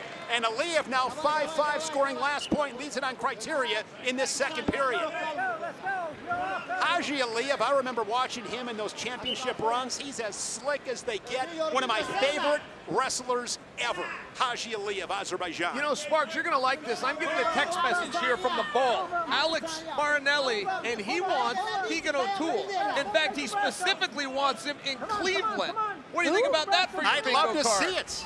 I'd love to see Alex Marinelli, Keegan O'Toole, for Alex sure. Marinelli's retirement, he never should have stepped aside. He's in the room every day. He's training every day. Come and compete. See this thing through 2028 as he intended. The Bull, Alex Marinelli. Well, I would like to officially announce the return. This retirement is over. Throws the whizzer. Whizzer on the edge. And Rivera, crafty work. This guy. Limps arm right out and gets the point. And he gets the 2. 2 points confirmed, 7-5.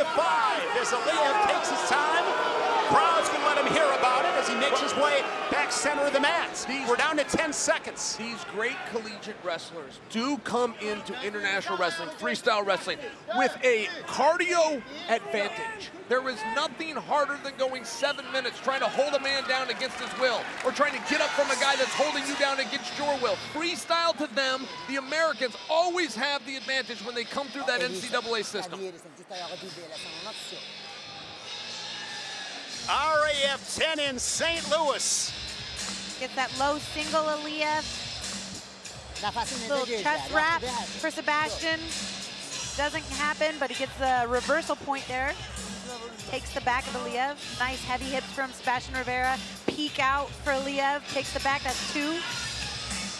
Aliyev slowly makes his way back center of the mat. Nice wizard chuck, but it was countered with a limp arm from Rivera, and he gets the 2 on that reversal. I could see Seabass right now just pouring it on, keeping his foot on the gas pedal.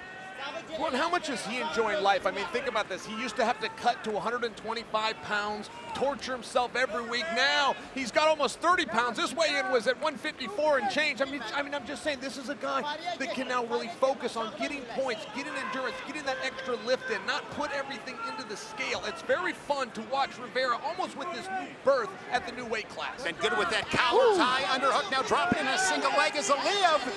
Draped over the waterfall top. action for Aliyev coming out from the top. Rivera had both ankles, rolls him through, and that is going to be points for Seabass. 9-5 is your score. That's good freestyle right there. Yeah, it is. Way to chain wrestle that. He just puts it all together so beautifully. It's like artwork. 104 remaining. Aliyev, I think he is gassed. His corner is saying, get up. Haji Aliyev, little smile on his face. What is the argument?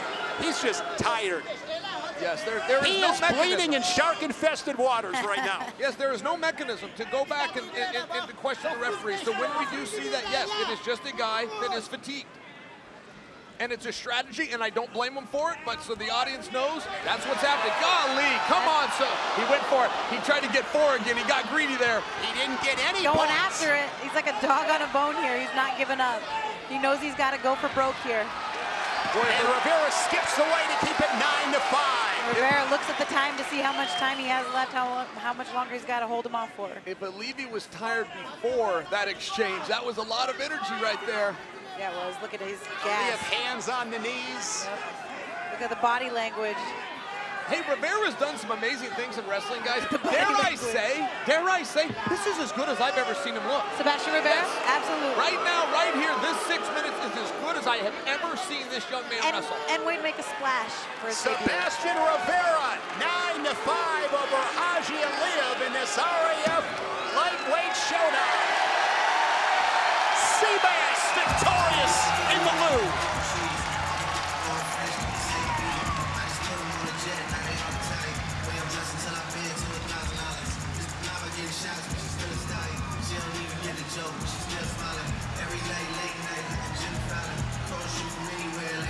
Here's Mackenzie Mitchell.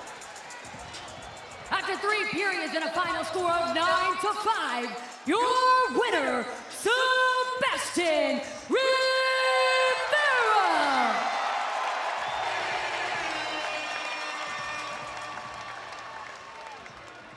Sebastian Rivera and Haji Aliyev, fun match to watch, good scrap as Rivera prevails. Hey, what's going, buddy? Boy, what? When you talk wrestling legends and actual starting points, the one and only Dan Gable. In addition to the endless accolades in Hardware 1, his legacy includes both the Gable Grip and Gable Armbar in combat sports lore. Tonight, we welcome him to the RAF Legends Club.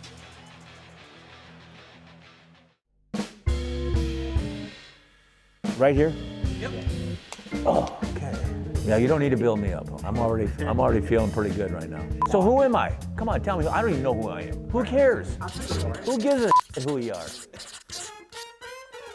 Coach Gable and I were in Budapest at a world championship, and we happened to run into the Iranian wrestling team. And the coach came over and put his hands together and bowed. And he looked over at his wrestlers and he goes, "This is the great Dan Gable." He goes, "No matter how hard you work, you will never be as good as him." And this was just out of the blue at 10:30 at night in a hotel in Budapest. When did I start wrestling? Well, I was born in Waterloo, Iowa, 1948, October 25th. My mom heard me crying, and I was face down crying because she put me to bed on my back. And there's no way that I'm gonna get pinned. But she put me on my back the first night, and she goes, "Day one, you started wrestling." And who doesn't believe their mom? There was a lot of things that molded me into greatness. I'm a state champion as a sophomore. I only lived across the street, and only about a block from me further was a kid. He was kind of a hellraiser, but one time we were walking together, and he goes, "You know, I ran into your sister the other day." "Yeah, my sister Diane, yeah. I'd really like to be with her," or something. I don't know. He said something stupid, but it was like, I ignored him.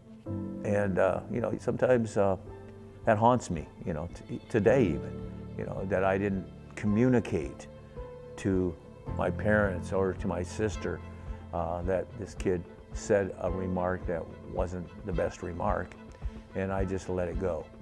Well, 2 weeks later, the same kid murdered her. There's tragedies that happen, and when they happen, you gotta move forward. You gotta figure it out. And there's extra strength that's involved certain times in your life. That's definitely been one. It's part of the reason where you know, a guy dominates the Olympics. A man who has so dedicated himself to this one thing, a gold medal. Dan Gable has won the gold medal at 149.5 pounds. A regular decision for Dan Gable. I'm proud of being able to help other people be successful. You know, that's just the way it is. You want to be the best ever? Sure, but the best ever is only until you're done, and then somebody else has to become the best ever. There's no perfection on this earth. Because of that, whatever's perfect now is going to be changed in the future to be more perfect. So here I am, 77, and I haven't really stopped doing what I've been doing my whole life. Things are happening. I'm getting interviewed right now, and I'm this close to signing a movie contract. And if this comes out, and if it's a good feature, because, you know, I don't accept anything less than great. So the bottom line is it better win every Academy Award that's out there, because that's the kind of effect that you want to have on people, your sport, what you've done on your life, no matter what your sport is.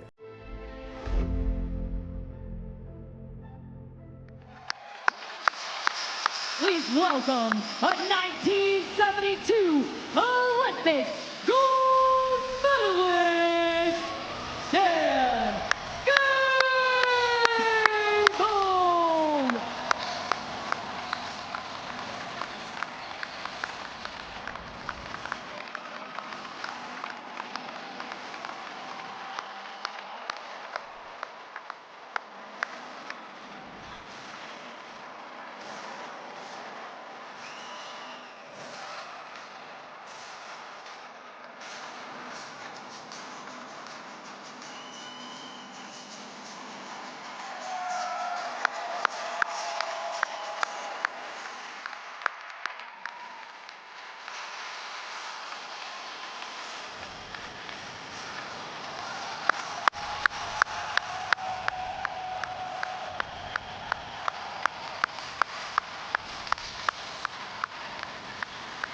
Coach, this is beautiful. How do you feel right now?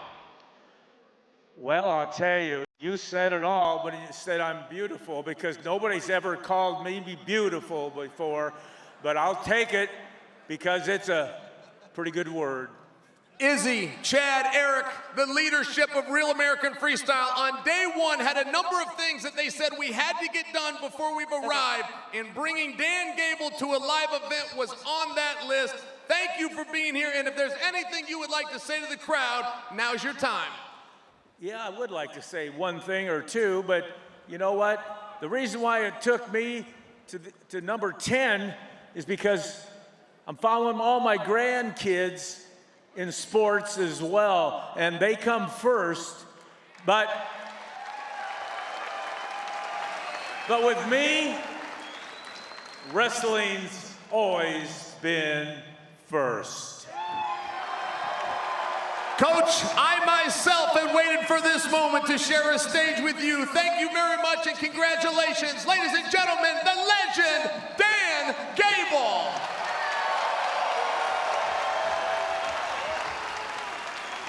Dan Gable led the Hawkeyes to 15 NCAA championships and 21 Big Ten crowns.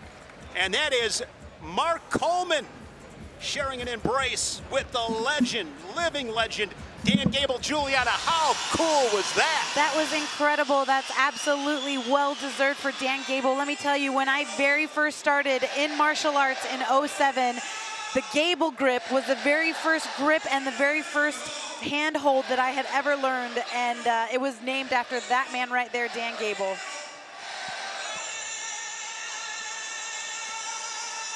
Next matchup comes at light heavyweight, 215 pounds, Rizabek Aitmukhan, the world champion at 92 kilos for Kazakhstan in 2023.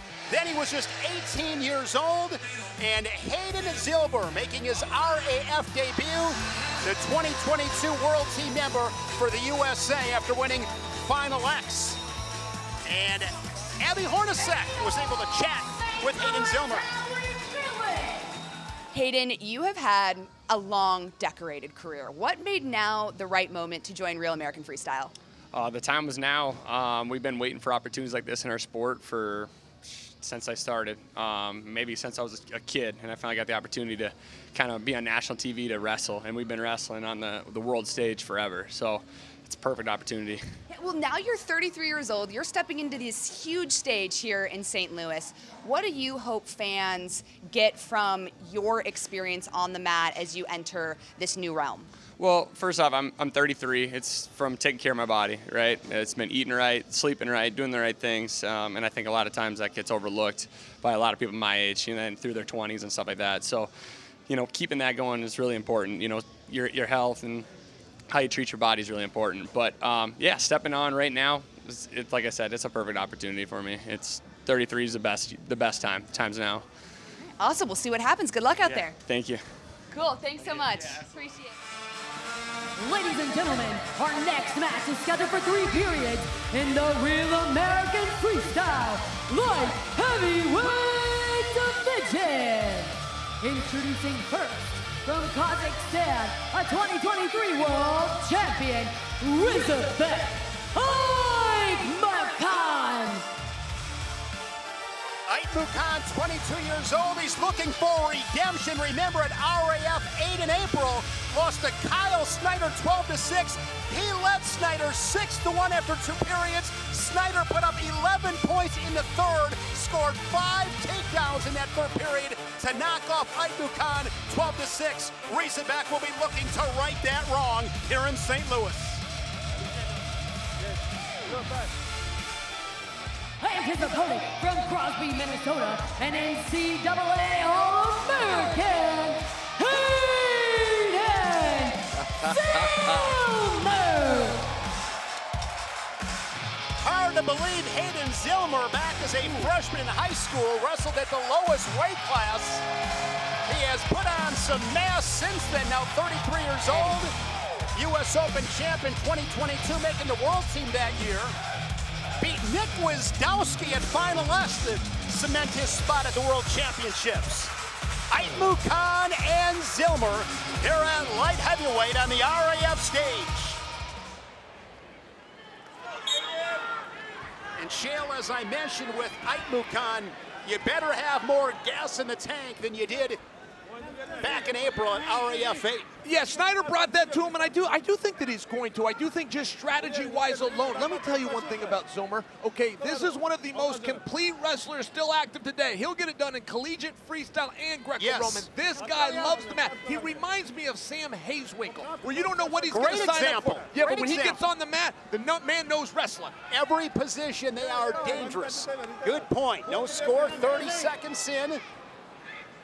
Zillmer, an All-American at North Dakota State for the Bison. He was 6th at 184 in 2015. Qualified 3 times to the national tournaments, but looking to make his mark here tonight in his RAF debut. The guys in Minnesota, Drew Roberts specifically told me this, but the guys in Minnesota say that Zillmer trains the way he trains from a discipline standpoint. First one there, last one to leave, said he is such a good example that the #1 reason they keep this guy around and keep him going cycles is because he sets an example for the rest of the Gophers.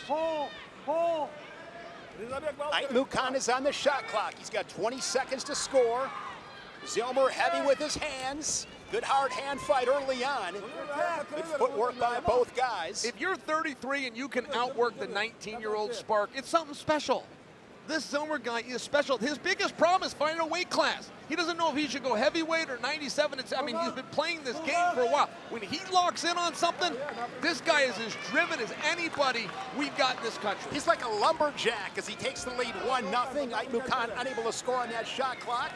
Down to 20 seconds, short time here in the first. Said at the press conference he was going to throw a 5-ball. Haven't seen it in the first period, but maybe we'll see it in the second. Aitmukhan, U20 world champ in 2024, and he also won U23 gold that same year. He trails at 1-0 and will take that score to the second period. This has been just an awesome night. I love all the RAFs. My first one was RAF 7. It's been a fun time, but this one, I gotta admit, it's been my favorite one. Well, and a lot of it is the crowd. And all It's fairness, a I mean, they packed house. come out early. This isn't like a boxing or even a UFC event where it fills up as the night goes on. Boy, they open the doors. These people get their seat, and I'm feeling it as well. Now, you have said on record, in fact, you promised Julie and I dinner if it's not the biggest crowd ever in Milwaukee 1 month from You now. heard it. You better look around, my friend. Milwaukee will show up. I'm telling you, Milwaukee is going to have the biggest crowd at RAF 11. Join the conversation on social media, hashtag RAF 10. Just yes, know, Milwaukee, Ben Askren, his return, it's going to be outstanding. It'll be a night you'll never forget. You don't want to miss it. Jules and I like steak. Yes, I like a rib cap. Single leg attempt from Zillmer, but it was stuffed by Aitmukhan. Maybe getting one for the push out. Let's see if he can do it. Oh, he went to his knees. Oh, the cagey veteran referee saw right through it, though. He said, I wonder if Aitmukhan wants a rematch against Aliyev. We got Aliyev in Georgia against Kyle Snyder. What a card that is going to be in Tbilisi, Georgia. First, he's got to get past Hayden Zillmer right now. Zillmer and Aitmukhan, ear-to-ear collar ties, now cleared. Can we go back to the rules one more time? 1-1. Aitmukhan winning on criteria, meaning Scoring he was the last last person to score, so he would win if it ended like this, but I don't think it will, but just for the rules. Kyle Snyder is not really into sharing. Okay, he's not here to welcome Aliyev. Make no mistake, he is here to beat Aliyev, and they're going to do it in one of the great capitals of wrestling, Tbilisi, Georgia. And will you be joining us, Chael? No, dog nabbit. Chael's going to be in Vegas for the return of McGregor. Oh. I'll be watching, though. I'll have my phone. I'll be cheating on this. I'll be watching. Yeah, you got to be texting. Hard hand fight. One thing that I noticed about Aitmukhan Oh, is that good slide by from Aitmukhan. Smart. He's gotten a little bit of more personality. He's kind of like blossoming into this kind of like cocky guy. Like before the match started, I saw him talking crap to Zillmer, and he's like right here, like pointing, doing the Max Holloway in the middle of the ring, you know? Another step out. Aitmukhan now leading at 2-1. Zillmer trying to dig some underhooks. And he's young, Giuliano. He goes like 24 years old. You know, he's a little bit younger. He's 22. Yeah, so a guy like Zillmer is not really going to be up for it. He's not really going to be into the whole trash talk. No, but I'm saying, like, usually these international guys are, you know, very respectful. They don't really have too much of a personality. They just kind of, like, go wherever you tell them to go. And Aitmukhan is starting to blossom into this character, if you will, and kind of showing, you know, real American who he is and what they do in Kazakhstan. Saw Dan Gable earlier in the corner for Hayden Zillmer. Is Troy Steiner, who's the national champion for Coach Gable. There's the corner for Rizabek, Aitmukhan. There's Troy Steiner, of course, his twin brother Terry, the head coach of the United States women's freestyle team. Boy, has he ever made this program into a dynasty. For sure. Terry, who would have thought that when Terry got that job, what does this guy know about coaching women? Turns out everything. Turns out Women are actually better listeners than men, turns out. That's what Terry said. He actually said, I like working with the women more. Yes. Harder workers, not complainers, not a bunch of babies. Oh, Zillmer's going to give another one. Hey, does Zillmer understand this push-out rule? Because it is slightly different. Aitmukhan doing a great job taking territory, moving Zillmer around that RAF mat. 3-1. Nice quick shot. He's in great position on a single leg. Trying to chase it down. Oh, Aitmukhan squares up his hips. But that's the idea. Oh, turn. Hard whizzer there from Zillmer. That's going to be 2. Two for Aitmukhan. Crafty work. From the 2023 world champ, extends his lead 5-1. You got the idea, though. That's exactly what you have to do. So you just got to go step on the gas and get it done again, because that was almost going to happen for him. One thing about Zillmer, for as good as he is and as versed as he is at Greco-Roman, he doesn't do a lot of it in this freestyle matches. He doesn't force those body lock positions, and I'd like to see him do it a little bit more. This is the guy that's got the ability to put big points up fast. Posting on the head, Zillmer, nice.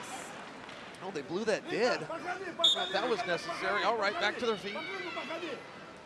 You said he has the ability to put up points fast? Yeah, he's got the ability to get the body locks, to get the shoulder throws, to get the hip tosses. Right, you got that upper body throw, you got all that experience. And keep in mind, guys, if he scores feet to back, if he hits something big, if he's able to work a throw, he can steal this one. He promised a 5-ball at the press conference. Oh, he's back in on this leg. He needs this one. Yes, this is a big deal.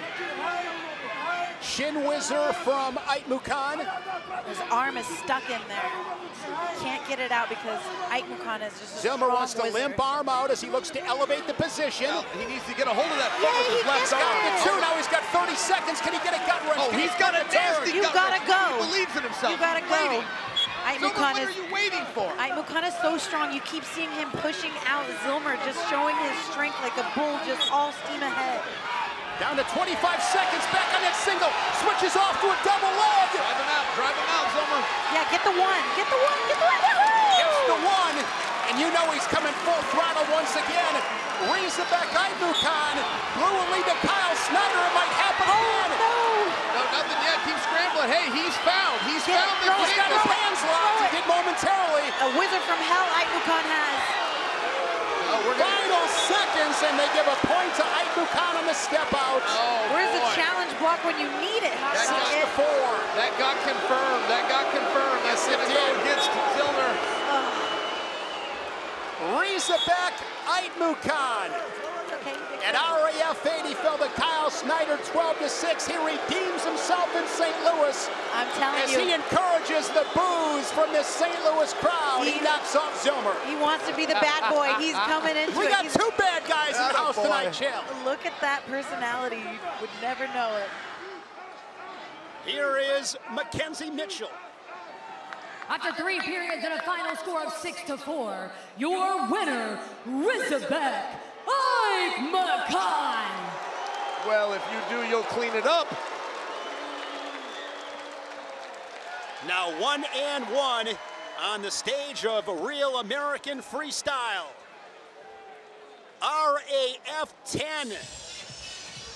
The gateway to the West. Look at this, Jules. We got a What little. a We got a shot. performer here. I'm telling you. We got a ham. I'm here telling for you. it. Yes, he is a ham. Good shot at the arch. Shane Sparks, Juliana Pena, Shale Sonnen here in St. Louis on this Saturday night. It has not disappointed. RAF 10 in St. Louis, Missouri. Real American Beer just launched RAB 0. Same bold Real American flavor, just without the alcohol. Scan the QR code on your screen and use code 020 for 20% off.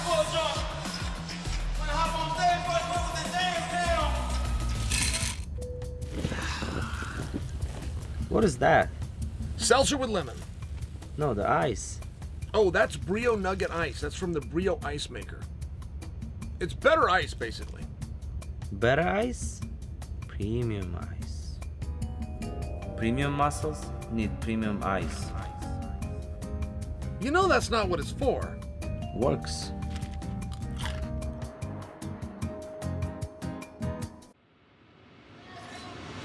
Tonight we are live on Fox Nation. Beautiful double leg. I mean, that's textbook. I'll tell you what, David Clark, you just lit a fire under him right there. But look at Yepez into the final seconds, and they are going to go 4 for Dave. Wow, Austin DeSanto puts points on the board.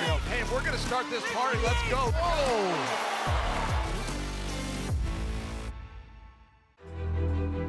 Ladies and gentlemen, are you ready for your main events of the night tonight? The first one is for the Real American Freestyle Light Heavyweight Championship. Please welcome your challenger,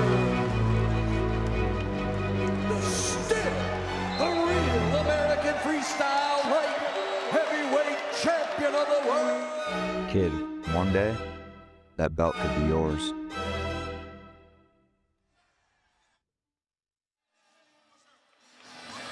It does not get much cooler than this. These kids can wrestle on the biggest stage. Scan the QR code now and secure your spot in RAF Next Gen, the official youth wrestling tournament series of Real American Freestyle. The first one, July 19th in Milwaukee. Secure your spot now, guys. Is this the coolest thing or what? Ever. It is the coolest thing ever.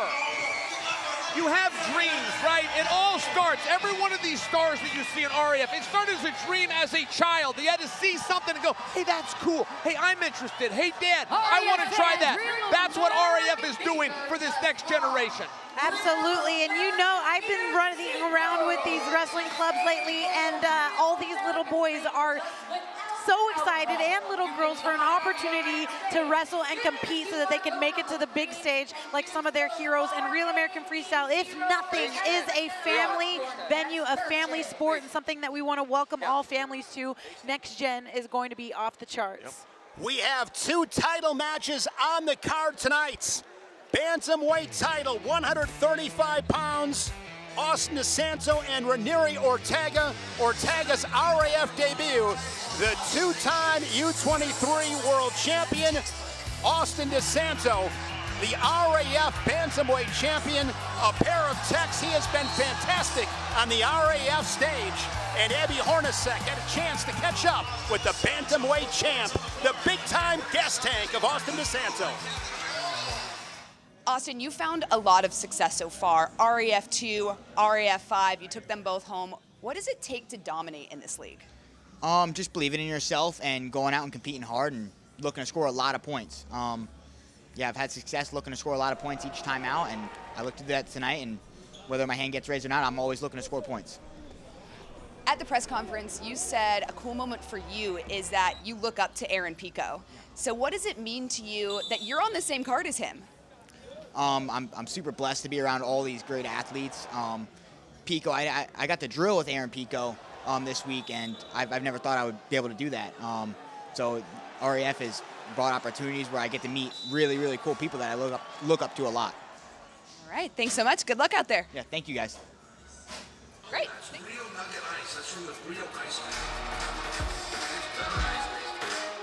Please welcome the challenger, Reineri Ortega.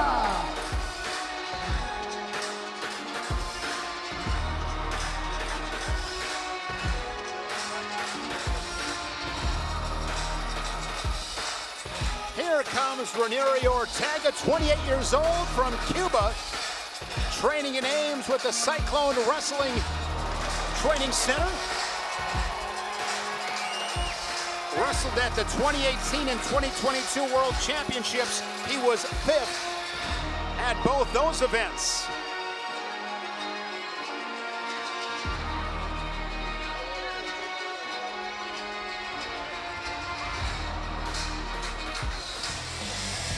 And accompanied by Fanzone winner Jackson Baker, the Real American Freestyle Bantamweight champion, Austin DeSanto.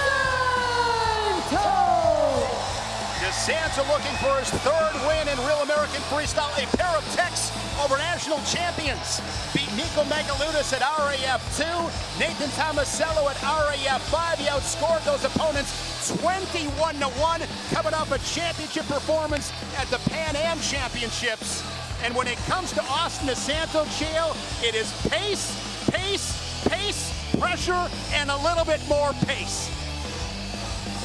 And with the championship introductions, Mackenzie Mitchell.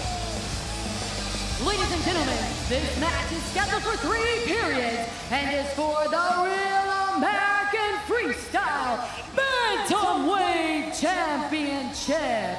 Introducing first the challenger, wrestling out of the red corner, all the way from Cuba, weighing in at 134.8 pounds, a 2-time Pan Am champion, a 2-time U23 world champion, Reineri Ortega. And his opponent, wrestling out of the blue corner from Exeter, Pennsylvania, weighing in at 134.8 pounds, a 2026 Pan Am champion, a 3-time NCAA All-American. He is the Real American Freestyle Bantamweight champion, Austin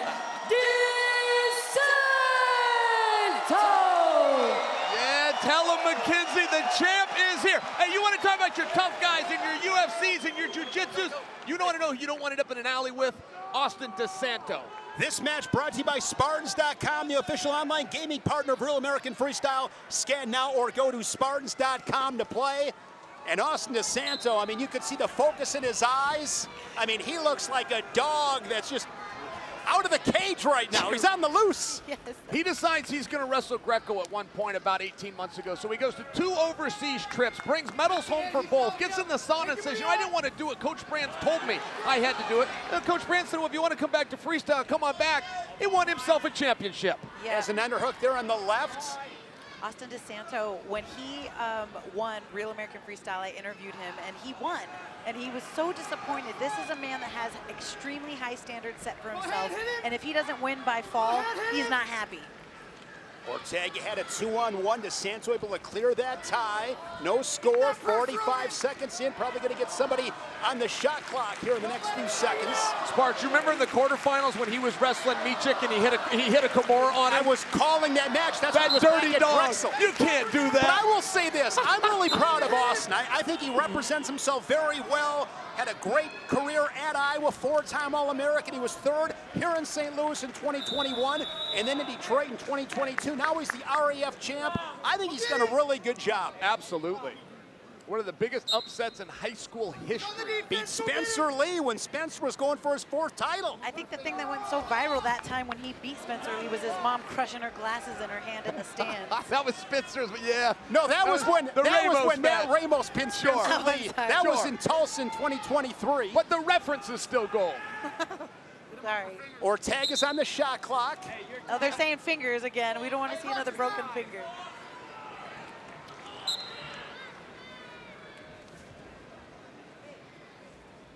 Half a minute remaining in this first period. Austin and Fix must have come across each other a time Yes. or two. What Yes, happened they in did. those matches? Was Fix Fix ahead of him? was victorious, yes. The guys in his way were Roman Bravo Young, Dayton Fix, DeSanto with Italian the board. You got it. Shot clock point down to 10 seconds. DeSanto really good, working off the elbows. I mean, it's well noted when he grabs your bicep, I mean, he'll bruise it. I mean, when he has a vice grip. Seen it many times. When he gets his hands on you, it is come here strength. You're not going anywhere. Ortega? DeSanto. Okay. A combat athlete's biggest fear is not losing the match. His biggest fear is exhaustion, that he will reach a level of fatigue where he cannot protect himself.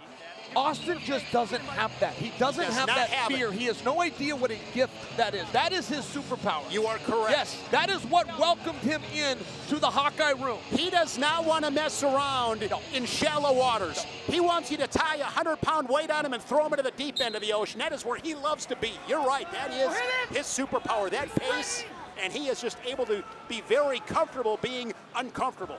I thought you were talking about Ortega because every time DeSanto puts his hand right on the collar tie of Ortega, he grabs him by the wrist and he just like goes, he looks like he's going into a Russian 2-on-1, but he looks very physically strong, Ortega, and he's controlling the center of the mat there. He goes and snags a 2-on-1, level change right there from Ortega. Good square stance here. DeSanto on a shot, but straight on, no angle, counter attack there from Ortega. Keep that pace, Reineri. As I mentioned, Ortega trains in Ames with the Cyclone RTC, DeSanto with the Hawkeye Wrestling Club. So still kind of a Cyclone Hawkeye matchup right here. DeSanto alluded to that at yesterday's press conference. Into the hips of Ortega, works up, and he's able to run him down and gets the one on the step out. You know, you bring up Ames. What a job Kevin Dresser did. Oh my goodness. Fantastic. Everything that guy touched turned to gold. Great at Virginia Tech, then went to Ames. Now Another stepping shot. aside, Brett Metcalf, recently named the head coach. Very exciting news. Women's team announced. Ali Reagan, the head coach for the Cyclones. 50 seconds in a 2-0 match. What are you looking for, Juliana? You know what I'm looking for? I'm looking for Ortega to go out there and do his job. Head poke, contact. Please don't put that back in. You can't see it. We will not see anything worse than the finger of Abdurakhmanov that we saw in the match with Keegan O'Toole. Just the contact for DeSanto, goes back, gives it to his corner. Oh, good, okay. And the Bantamweight champion is back center of the mat. A 2-0 lead for DeSanto. 45 seconds to go in this second period. What a great opportunity for Ortega to be able to come make his debut, going in automatically for a title shot. And he said, I will win. I just got to go do my job. So that's what I'm waiting for. DeSanto, really good position. 2-on-1 once again from Ortega. Headlock. Hey, listen, DeSanto. if you're Team Ortega, he's in a pretty good spot right now. Austin has not blown this apart. Austin's not exhausting him. Ortega's one of these guys. He only scores when he has to. I watched Ortega wrestle a dozen or so matches. He scores when he has to. And being within reach, being within 2 points, he's not in a bad spot right now. Final seconds ticking away in this second period. Nice. Level change from Ortega. And we'll take that 2-0 score to the third. Well, look, I'll just do a simple math for you, but if Ortega gets on top, he scores a takedown. That's going to tie it 2-2, 2-2, his advantage. He is a takedown away from taking the lead in this match. But he hasn't been close to the legs of DeSanto. No, he hasn't got in there, but he's also not exhausted. He's not getting hung on. He's not getting his head. He's still in this match. Join the conversation on social media. We would love to hear from you. Hashtag RAF10. No, it's going to be like a fake and go.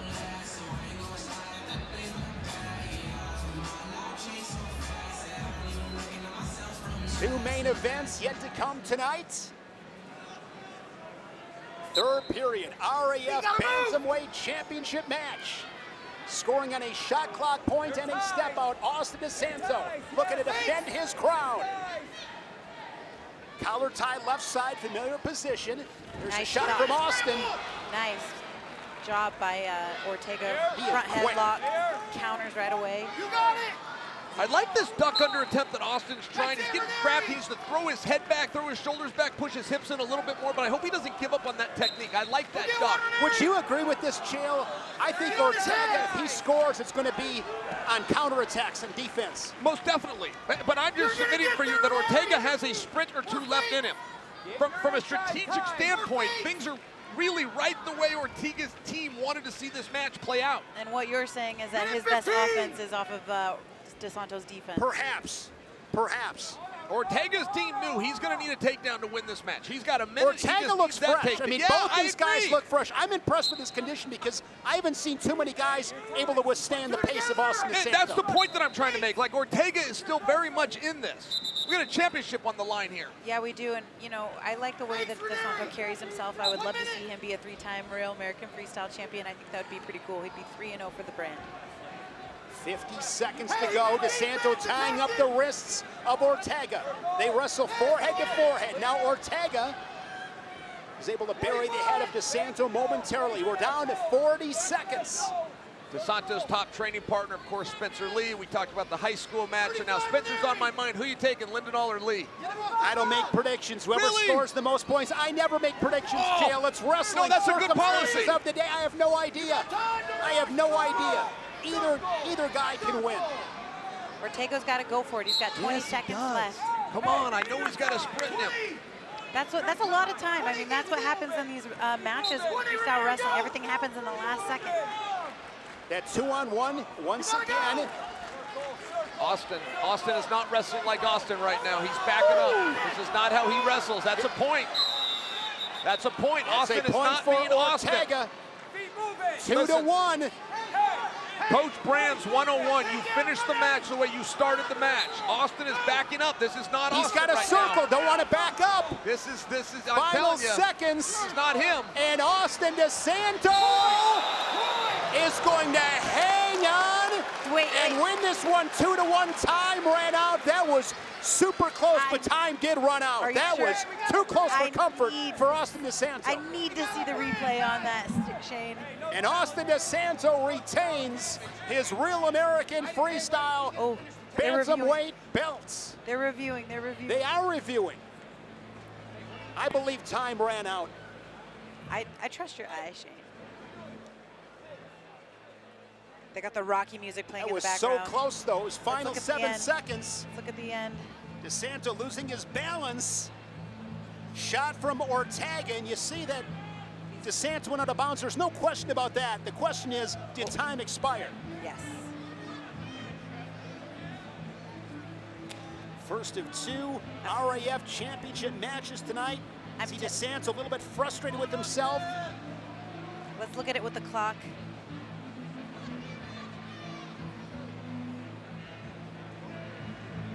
It was close.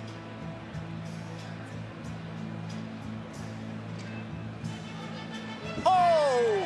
I don't... It was close, but looked like time ran out by 1/10 of a second. I need it Every slower second and another matters. replay, Every please. 10th of a second matters. It all matters. I'm telling you, if they give it to DeSanto, when I interviewed him last time, he was so mad even though he won, so I can't even imagine what he's about to say to the chill. Austin DeSanto pacing on the RAF mat, trying to get this crowd into it. Another look. This was so tight, razor thin. Yeah, I think time did run out, Shane. Austin DeSanto, if the call stands, is going to be 3-0 in RAF. He dominated his first two opponents, as I mentioned, Megaludis and Tomasello, 21-1. A different story tonight, but winners win. Austin DeSanto's a winner. I got the referee behind my shoulder, about to make this review call. I got all the refs behind my back making this review call now.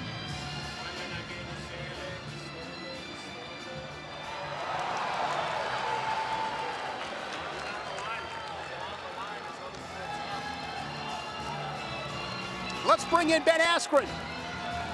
Yeah, hey Shane, that was about as close as it gets. That was 0.01 seconds. Yes. I don't think he went out. He retains his title. That was an awesome match.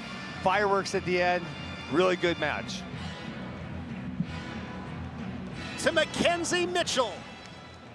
After 3 periods and a final score of 2-1, your winner and still the Real American Freestyle Bantamweight Champion, Austin DeSanto.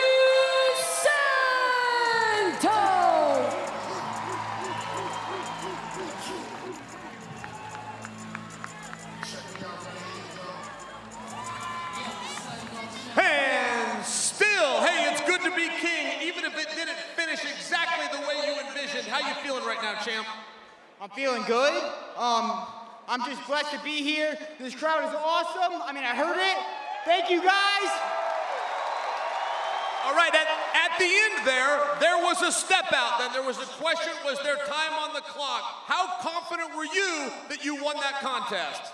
Not confident. That's not how I am trained. That's not how I'm brought up. I'm always going forward. My worst wrestling is going backwards. I'm sorry, I didn't score enough, but next time I'll try to score a lot of points and wrestle my style. I'm just sorry, and for me to keep this belt, I gotta score a lot more points. Thank you. A guy that you referred to as an idol and a mentor, Aaron Pico, is gonna come out in a matter of minutes. He's taking on Lance Palmer. How do you see that contest? I mean, I drilled with him the other day. He hasn't lost a touch. His snap downs, I mean, he had the best snap down, in my opinion, since he was the age of 15, maybe 9 years old.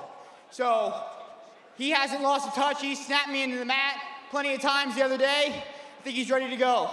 Well, champ, there's nobody quite like you. Ladies and gentlemen, give it up for the winner, Austin DeSanto.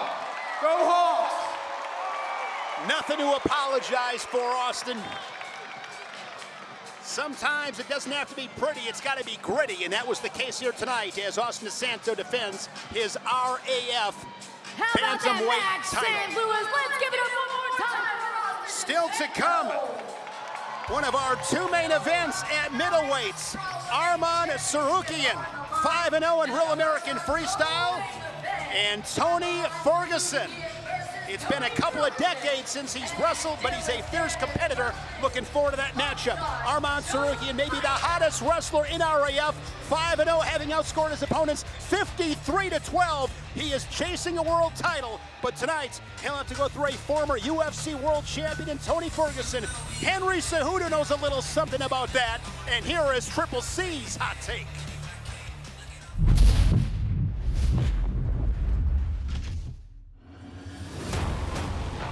Original king of chaos, Tony Ferguson, is making his highly anticipated RAF debut. Facing him is the Armenian Wrecking Ball, Arman Tsarukyan. Non-stop forward pressure, explosive hips, and elite wrestling. For Arman to win, he must control the center and dictate the pace. But Tony thrives in absolute chaos. That's exactly where El Cucuy becomes the most dangerous man on the mat. Two pressure monsters colliding. Get ready, because it's going down right now. Arman Tsarukyan here inside at Yepez Arena looking for his 6th win in Real American Freestyle. He's 5-0 with 3 tech falls. And Tony Ferguson, former interim UFC lightweight champion, pro record of 25-11, and he is going from the octagon to the RAF mat. And he caught up with Abby Hornacek.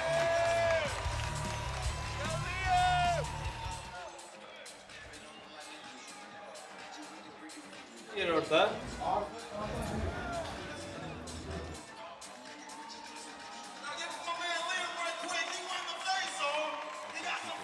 No more hand on people like this. My boy Leo, man. And we go way back to Redwood, Illinois. My boy Southern Bulldog. Let's go, baby. Boy. Apologize for the technical difficulties. And our next match is our women's strawweight championship match at 120 pounds with Lucia Yepez and Kendra Ryan. Yepez has been some kind of spectacular on the RAF stage. She's 25 years old. RAF 6 in February beat Everest Ledecker 10-3, and RAF 9 over Cameron Guerin 10-0. A first-round technical superiority in her 2 RAF matches, outscored her opponents 20-3, and she is just so quick. She is lightning quick, don't blink, and extremely dynamic.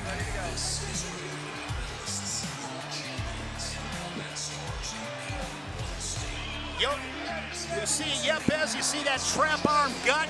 She can really do it all. It starts with her speed. Speed never slumps. And I was so impressed with her in her last performance. Kendra Ryan is looking to make her RAF debut a memorable one. The former All-American at North Central College piled up 100 wins in her NCAA career. Tonight she has her eye on Lucia Yepez's RAF Women's Strawweight World title. Yeah, I love wrestling. I started when I was 4 years old, and sometimes I think, I'm like, there's no way someone loves wrestling more than me. Sometimes I think that, and I'm like, okay, that's a little crazy, right? That's a little delusional, but I'm just glad that I just keep getting more and more opportunities to compete and do the sport that I love the most. Yepez is really fast, and she gets to that single pretty fast right off the whistle, right? I'm pretty fast too, though, right? And I'm a big scrambler, and so I'm excited to see where that takes us, right? This is a belt match, so that would be such an amazing experience, and really cool to be able to do that for myself, for my family, and then for my college back home, and my teammates back home as well. All the other girls that look up to me, that I get to show that they're capable of things like this as well. Please welcome Kendra Ryan.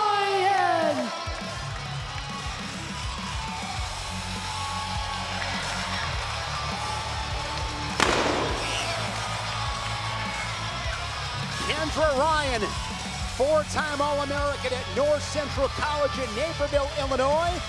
Best finish was 3rd in 2025, making her RAF debut. Battling for the women's strawweight crown here at Real American Freestyle. And her opponent, Lucia La Tigre Yepez.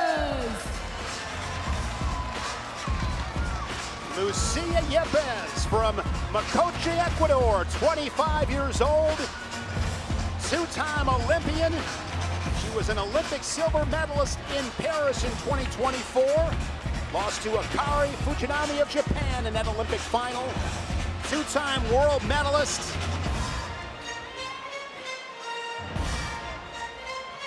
With our women's strawweight title introductions, once again, Mackenzie Mitchell. Ladies and gentlemen, this match is scheduled for 3 periods and is for the Real American Freestyle Strawweight Championship. Introducing first, wrestling out of the red corner from Fenton, Michigan, a U.S. Open bronze medalist and a 4-time NCAA All-American, Kendra Ryan.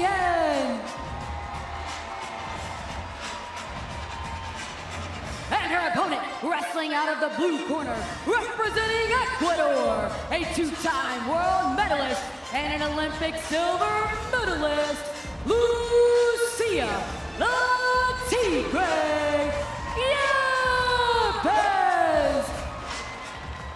Juliana in Real American Freestyle, Lucia Yepez is one of my all-time favorites. I love watching her wrestle. She's the total package. I completely agree. She is one of my all-time favorites too. However, Kendra Ryan is coming out of North Central in Chicago, Naperville actually, and she is the wrestling coach for Ricardo Lamas's wrestling club. And so I just got to know her and I'm like, oh, she's so nice, she's so sweet. I can't go against the girl that we're coming from the same area. But La Tigra is on another level when it comes to freestyle wrestling. I've never seen somebody so fast and be able to just demolish some really big names in women's wrestling. She's an animal. Oh my gosh. Ryan began with a 2-on-1 and then Yepez dropped in on a single leg, and now she's got an armbar cranking away on that left shoulder. Hey, David Taylor would be proud. David Taylor will tell you can make an armbar work in freestyle if you do it right. Kendra Ryan needs to be just as fast and just as aggressive because La Tigra is on, like I said, boom, double leg. That double leg was Jordan Burroughs-esque. She is ready to just finish this match in the first period. You can see how fast she is. She's an animal. 8-0. She is a turn away from ending it. We're 45 seconds in. Now keep in mind, this is for the strawweight title. Sarah Hildebrand, when she gets healthy, she will get a title shot. Yes, and you know what I said, or what I was trying to say with Kendra is that she's got a fast start and she can't be intimidated by the fact that she's making her debut and already in a match for a belt. I believe we are all done here. I think so. It was 10-0 before Ryan got her 2 points, correct? That's right. We got to 10. They're telling her one more. Her coaches are saying one more turn and then it's over. Well, she might have just beaten her twice. Either way. Still the women's strawweight champion in Real American Freestyle. Sarah Hildebrand knows the task at hand. Don't think for a second Sarah's going to let this one slide. La Tigra, Lucia Yepez. What a studette. She's on fire. Boss. She's a boss. She really is. She's got such a great personality too. She's got so much energy. Mackenzie Mitchell, take it away. The match is over with 49 seconds remaining in round number 4. Round number 1, your winner by technical fall and new strawweight champion, Lucia the Tigre Yepez.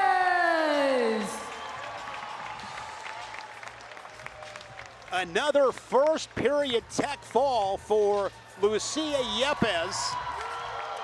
And she did not waste any time, Chael, in getting to her offense. No, this is what you even compare that to Jordan Burroughs right into a turn, 4-point exchange. And when you get somebody as good as a champ on top of you when you're dry, before there's a sweat going, listen, it's really tough. I will go back to one thing where we talked about the scoreboard got to 10. There is an old rule. This dates all the way back to the Phelan days, 1997, that the exchange gets to play out. So if it was 2 into another 2, they could continue the match. That's what we saw here. But either way, the champ and Sarah Hildebrand's motivation is the same.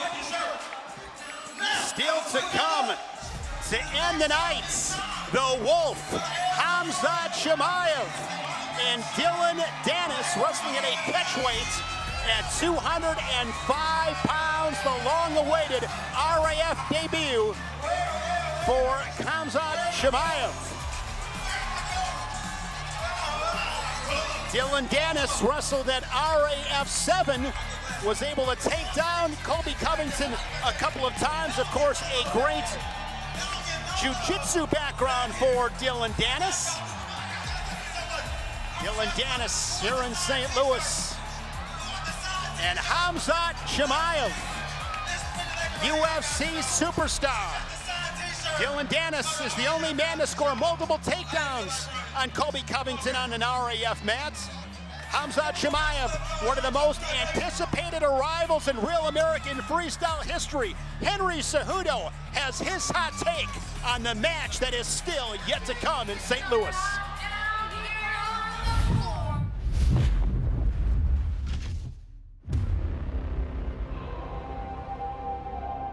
Khamzat the Wolf Chimaev. The Chechen machine with non-stop pressure and suffocating chain wrestling is making his RAF debut tonight. But across the mat stands the ultimate showman, Dillon El Jefe Danis. The Brazilian Jiu-Jitsu black belt with slick submissions and viral swagger. For Khamzat to win, he must impose his pace and drag Danis into deep waters early. But Dillon, he lives for the bright lights. And that's exactly when Danis becomes unstoppable. Let's find out who owns the spotlight.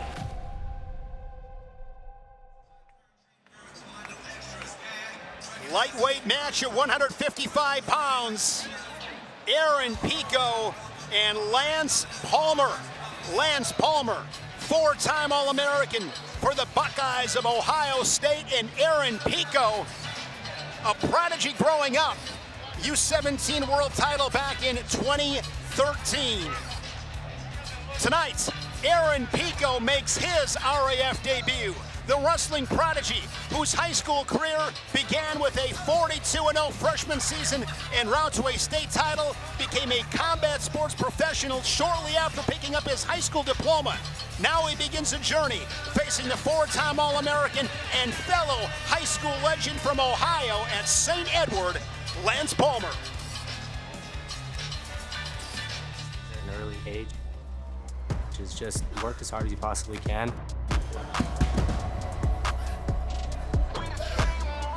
Guys, jog around twice. We're gonna go some short goes. Looking back, I won a lot of wrestling tournaments. I have 3 world medals. At 19, I was an Olympic alternate. I beat many NCAA champions when I was 16, 17 years old. I came up short at the Olympic trials, and I just wanted to step away from wrestling. I felt like there were some questionable calls that happened to me. I was mad at wrestling for a long time. I retired from wrestling early at 19, and then I went into MMA. When Real American Freestyle contacted me and asked me to wrestle, I was really, really excited because wrestling is my roots and it's a big platform to showcase my skills, and I want to make sure I do it the right way. Lance Palmer is not an easy guy to wrestle. He's a legend. I've seen what he's done in NCAA wrestling, and he knows wrestling. He's been doing it since he's been a young kid as well. I just have to be smart. I have to pick my spots. I can't be overconfident. Wrestling never left me. My wrestling style is vicious. I was known for the snap down and breaking guys. Lance is working on his conditioning. He's working really, really hard because anybody that wrestles Aaron Pico know one thing, that your cardio needs to be very, very good. Because now I'm back.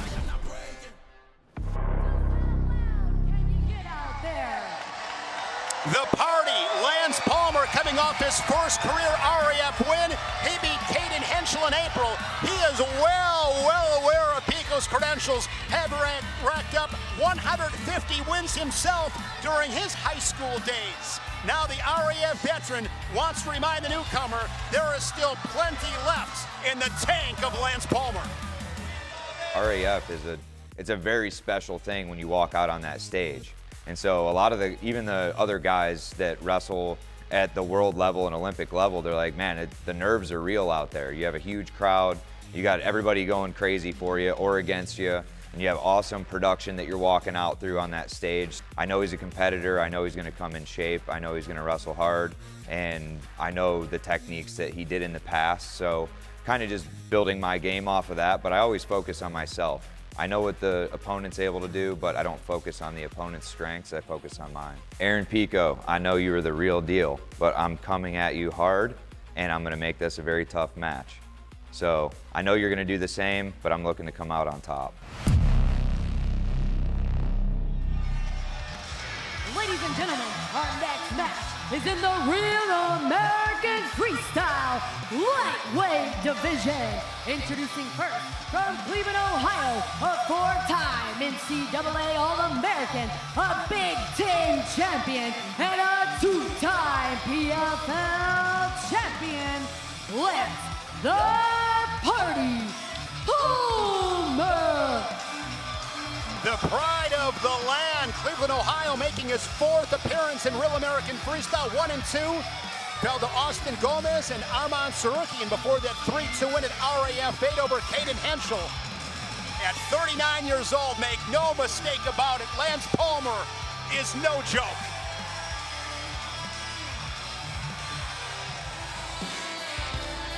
And his opponent from Whittier, California, a 2-time junior world medalist and a cadet world champion, Arman Pico. Aaron Pico, 29 years old, he'll be 30 in September. Won that high school state title at St. John Bosco, U17 world title in 2013. Just wrestled as a freshman at St. John Bosco, and then all of his attention went to freestyle wrestling and fighting.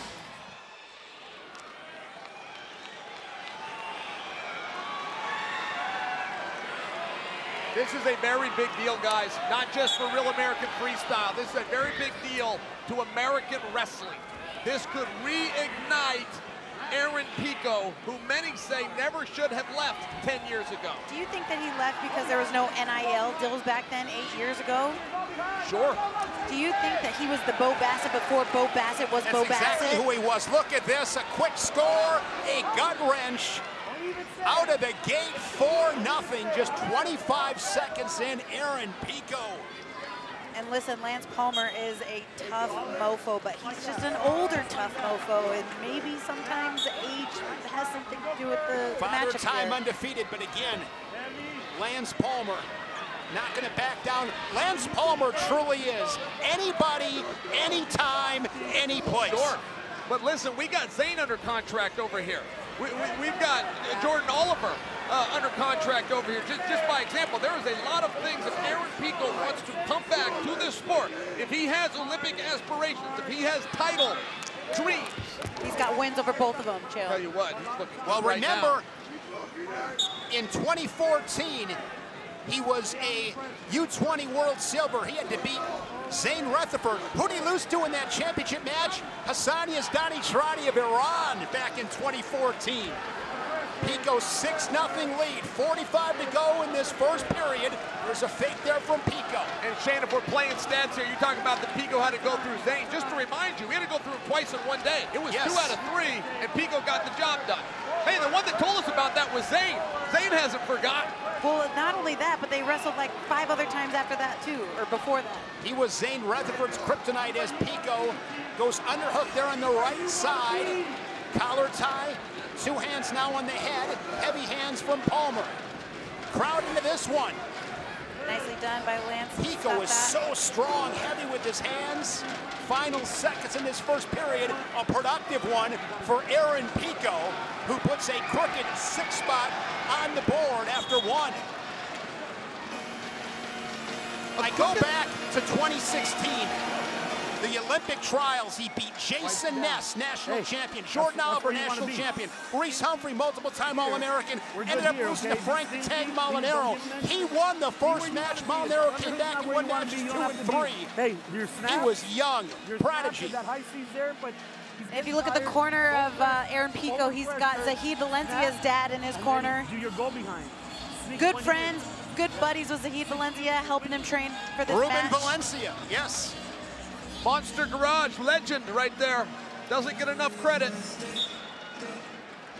And what I love about Lance is that he also works for the company. So after this, you're going to see him put his headset on and start reeling these fighters out and getting them, like reeling them out like cattle and getting them to where they got to go. Lance is a legend. Absolutely. Hardest working man in the promotion. 4-time high school state champion at St. Edward for the Eagles. Goes to Ohio State. Phenomenal fighting career as well. Absolutely. PFL champion. Hey, his brother Colin, by the way, was going to take all of those records and pass them up. An injury shut Colin's career short, but Pico's got the cradle locked up. Heck of a family. He ain't gonna get it. Lance is too strong. Oh no! It's gonna be 2 on the exposure, and that makes it 10-0. 10-1 as the action continued, and Palmer able to get the reversal for the 1. 10-1. I have a question. Why do they always stand him up so soon after they get the reversal like that? Why don't they let him work? It's subjective. You got about 10, 15 seconds. Aaron Pico gets behind Palmer, and there is going to be 2 more. 12-1 technical superiority for Aaron Pico.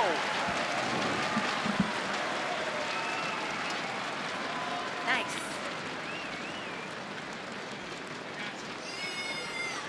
Pico 14-5 in the octagon, ranked 13th in the featherweight division of the UFC. And he looked really impressive tonight. To McKenzie. The match is over with 59 seconds remaining in round number 2. Your winner by technical fall, Aaron Pico.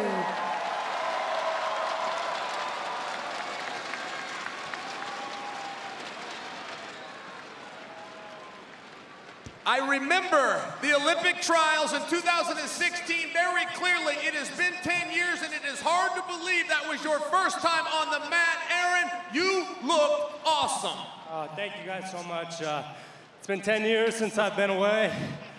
I really haven't been able to say thank you to wrestling. Everything it's done for me. People here, it's awesome, and I'm just so happy to be at RAF. I want to grow this thing.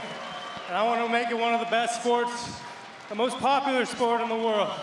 So we're on our way. Aaron, 3 weeks ago, there was a press conference. Zane Rutherford was at the bully pulpit, and I asked him about you, and he has not forgot the deficit. He's very interested in your return. What can we expect to see from you next? One thing I can say about that is I beat him 6 times for free. So now I can beat him and get paid for it? Sign me up. All right, Aaron, you are not the only fighter on the card tonight. In one of our main events, we're going to see Tsarukyan versus Ferguson. How do you see that match? Oh, man, Arman's on the top of his game right now. I think he's booked up for the next 2 years with RAF, so he has a bunch of experience, and yeah, it's going to be good. Aaron, I very sincerely say welcome back, ladies and gentlemen, Aaron Pico. We'd all love to see Rutherford and Pico. Juliana, we bid farewell to you. It's always a pleasure. You have fun tonight? I had so much fun. Thank you guys so much. We'll see you at the next one. Juliana Pena, the 2-time former UFC champion, will step aside as we bring in Olympic champion Kurt Angle. Arman Tsarukyan, 5-0 now in Real American Freestyle. There is Arman. Tsarukyan has been a point-scoring machine on the mat of Real American Freestyle, racking up the points, and the tech falls 5-0. 3 technical superiorities for Tsarukyan. Beat Muggsy 16-5. Put all those points up in a period.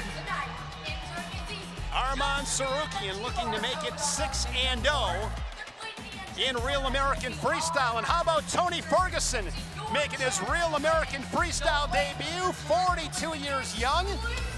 Former interim UFC lightweight champion. He was a high school state champion in Michigan and won a NCAA national title at Grand Valley State University back in 2006. Mat side here at RAF 10, I'm Shane Sparks alongside the Olympic champion Kurt Angle and Chael Sonnen. How awesome has it been in St. Louis, Kurt? This has been an awesome event tonight, and I can't wait to see these next 2 main events coming up right now. 2 main events. RAF fans, let's just hear it. Arman Tsarukyan and Tony Ferguson. Ferguson, as I mentioned, that national championship NCAA in 2006. Arman Tsarukyan is beginning to dominate the RAF record book, ranked first or second in no less than 8 major categories. He is unbeaten in RAF, 5-0. Tony Ferguson plans on spoiling the fun. The former UFC interim lightweight champion knows plenty about winning streaks himself, having once won 12 consecutive fights. Tonight, something's got to give as these two battering Rams collide. Before the match, I'm gonna prepare myself like Tony Ferguson is the best wrestler, and I'm going there and show that I'm 2 times better than him. And yeah, people can talk, he's old, he's this, he's that, but for me, it doesn't matter.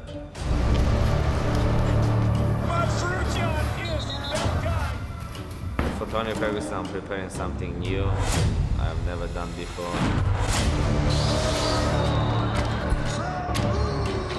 This wrestling fight they made for the hype, for the people who likes MMA, who likes Tony Ferguson, likes me. It's like a old generation versus new generation.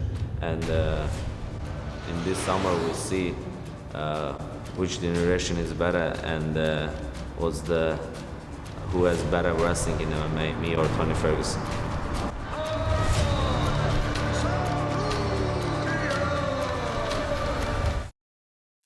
I grew up very angry. I don't know why I would get so aggressive. I would throw my medals out in the woods. But wrestling has been one of the biggest sports to teach me not just about life in general, on the mat and off the mat, but being able to be coachable.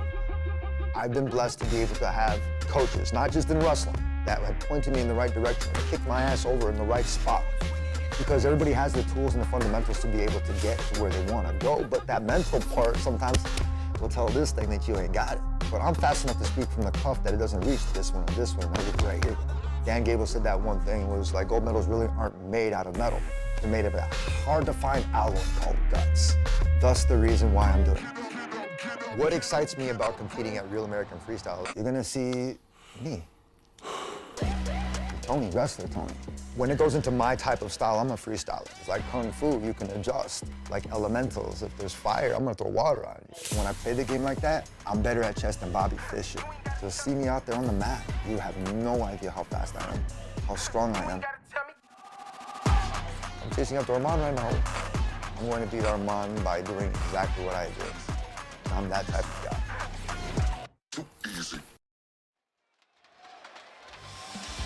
It's time for your first main event of the evening. Please welcome Tony Ferguson.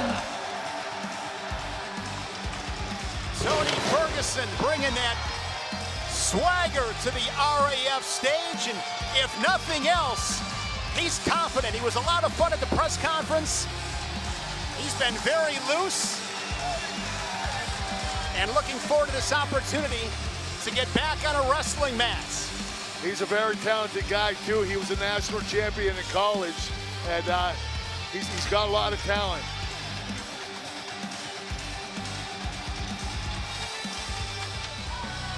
And his opponent, Arman Tsarukyan.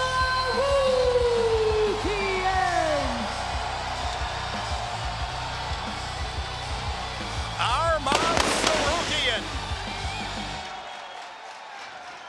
basking in the glory of Real American Freestyle. Really become a fan favorite. Yes, he has. And you know what, it's crazy, because Arman wrestled as a kid. He only did it to help his MMA skills. But this kid's like a world-class wrestler. It's incredible how talented he is. With main event introductions, Mackenzie Mitchell. Ladies and gentlemen, this match is scheduled for 3 periods in the Real American Freestyle Middleweight division. Introducing first, wrestling out of the red corner from Oxnard, California, weighing in at 165.6 pounds, the current MFB boxing champion and a former interim UFC lightweight champion, Tony Ferguson.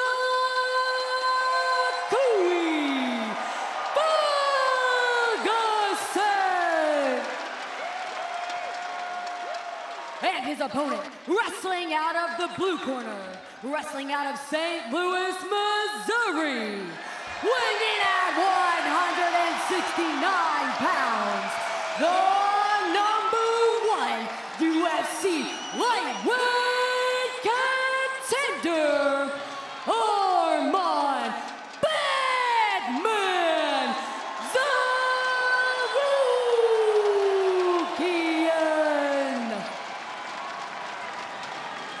This main event matchup is brought to you by Brio, the official water partner of Real American Freestyle. Get clean, refreshing water and ice on demand. Use code RAF20 for 20% off at briowater.com. I got a prediction. Arman Tsarukyan at RAF 11 in Milwaukee will be wrestling out of Milwaukee, Wisconsin. I like what he does there. Wherever he's wrestling, that is where he says he's wrestling out of it, and he gets the crowd into it. Everybody loves him. He could actually be the face of RAF. He's still undefeated. He's very controversial, and he's very popular. The fans absolutely love him. Hey, he's got a harder match tonight than many people are aware. I agree. This Tony Ferguson is a national champion in college, NCAA champion at 165 pounds. Ferguson tried a trip. It was defended by Tsarukyan. Now Arman plants him down, and that is going to be big points for Tsarukyan. Well, and very kind of the referee to only call that first one, too. That was feet to back. Now, of course, he put himself there, which makes it a little confusing, but all right, let's start over. The first 6 don't count. Wipe that out. Yeah, wipe that away.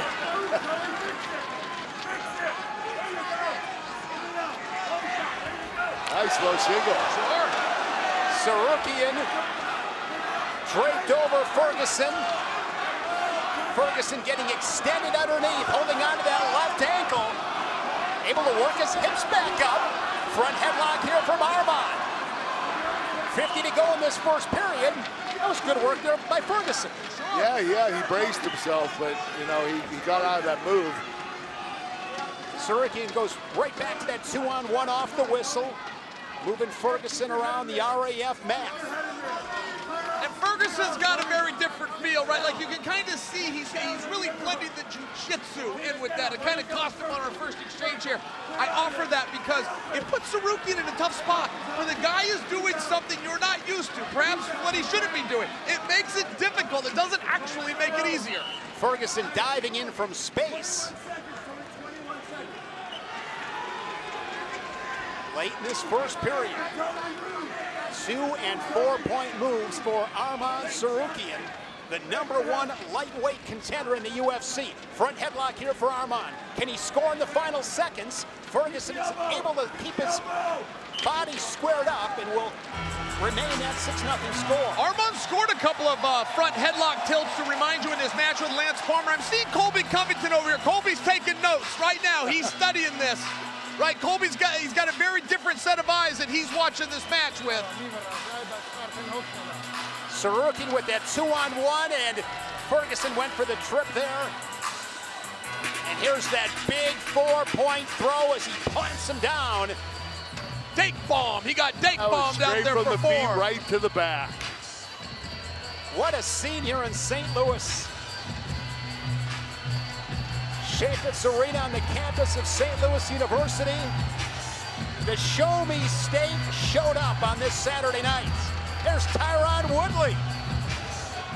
Wrestled at Missouri, teammates with Ben Askren. And Ferguson not even wet. Going to towel himself off once again. Tosses the towel and he's back center of the mat. Here we go in the second period.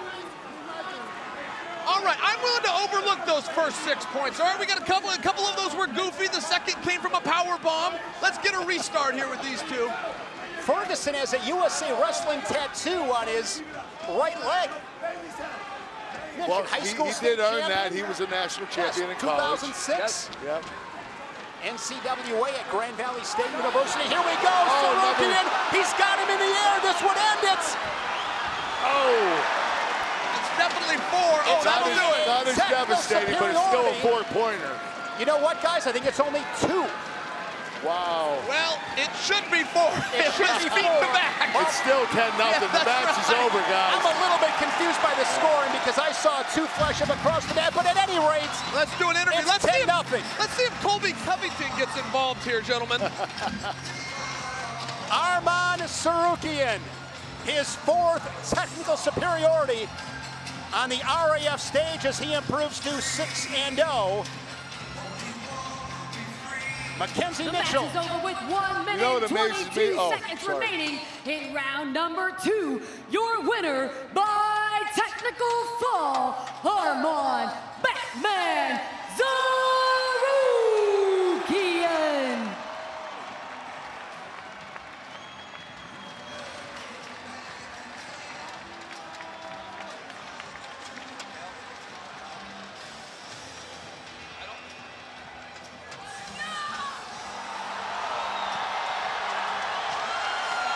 As I mentioned, he's become a crowd favorite as he whips one of those shoes into the stands. Now going to take off his left shoe.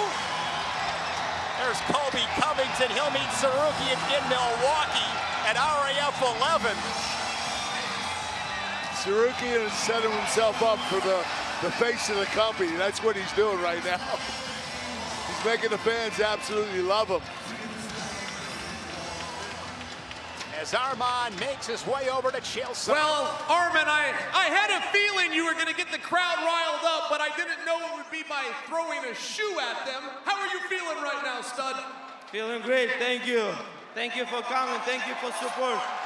Thank you, Tony Ferguson, RAF. It's glad to be here, especially crowd. Always on my side. Thank you, USA. Arman, that is a very big victory. Tony Ferguson is a former national wrestling champion. You just put 10 points on the board and you gave up none. Now, your next opponent happens to be sitting here taking notes and is probably going to be a little better competition. How do you feel about Colby Covington? It's gonna be easier than Tony Ferguson, easier. This is the easiest money. 100%. I'm gonna do 10-0 in the first round. I'm not gonna wait second round. All right, Colby, what do you think? He looked pretty good tonight. He put 10 points up on Ferguson. Yeah, no more cupcake matchups. I'm gonna break him on this mat. This is real American freestyle. I'm gonna show him how us Americans do it. All right, Arman, this match is 1 month away. I would like to give you the final word. Anything you would like to leave the audience or specifically to Colby? To be in shape. After match, no excuses. All right, real simple. We got one more main event to go. Everybody sit back and enjoy and give it up. Colby Covington's going to be facing Arman Tsarukyan.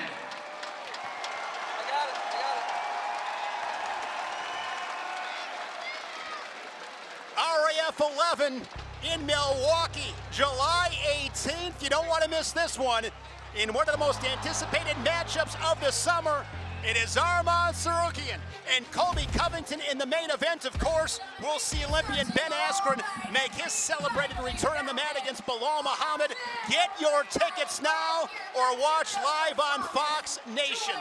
Arman Tsarukyan, a man of the people. I got a little bit nervous when I saw him go down to take his shoe off. That's a sign of retirement in wrestling. I thought, there's no way he's going to end it tonight in St. Louis.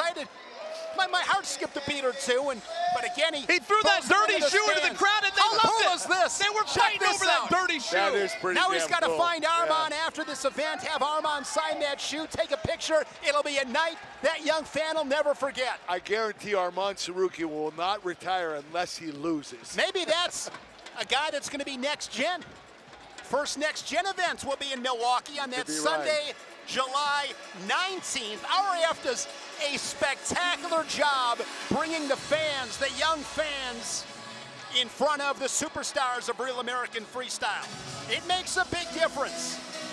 One main event down, one more main event to close this night in St. Louis.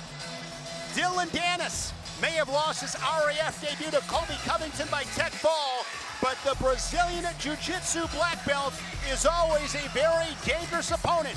He'll step onto the mat tonight facing one of the greatest challenges of his career in former UFC middleweight champion, the Wolf, Khamzat Chimaev. Fireworks are expected in St. Louis. Wrestling is my background. I like the sport. I watch a lot of Olympic Games all the time. I like to compete when I come with my friends, my teammates, you know. There's a good energy, like a family goes to the war, you know. So that's why it would be fun, I would hope like Arman don't do some crazy things there and with headbutts. It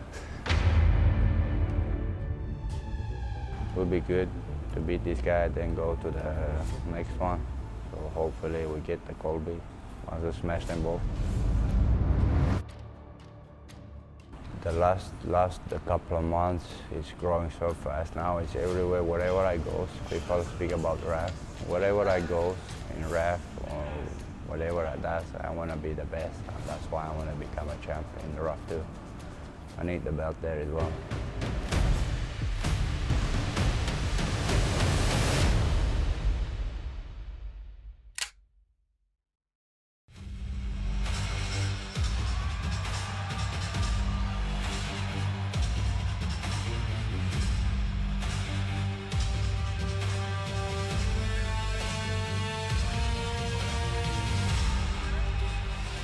Ladies and gentlemen, it's time for your final main event of the evening.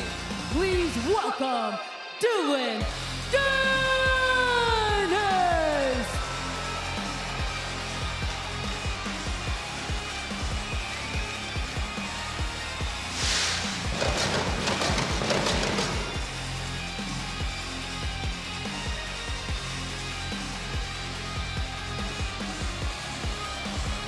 Dillon Danis, 32 years old, making his second appearance on the RAF stage. It's at a catchweight of 205 pounds.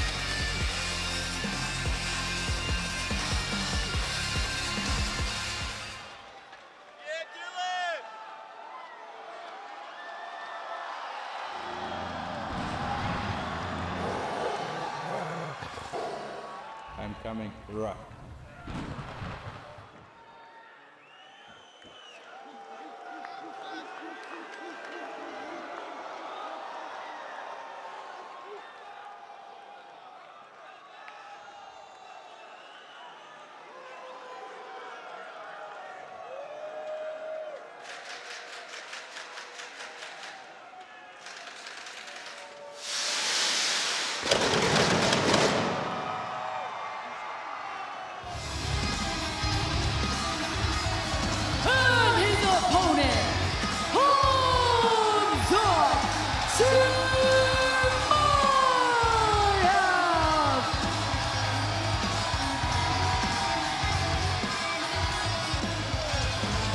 The time has come. His signing was announced on April 18th. Recently turned 32 years old, born in the Chechen Republic in Russia, the former UFC middleweight champion, the Wolf, Khamzat Chimaev.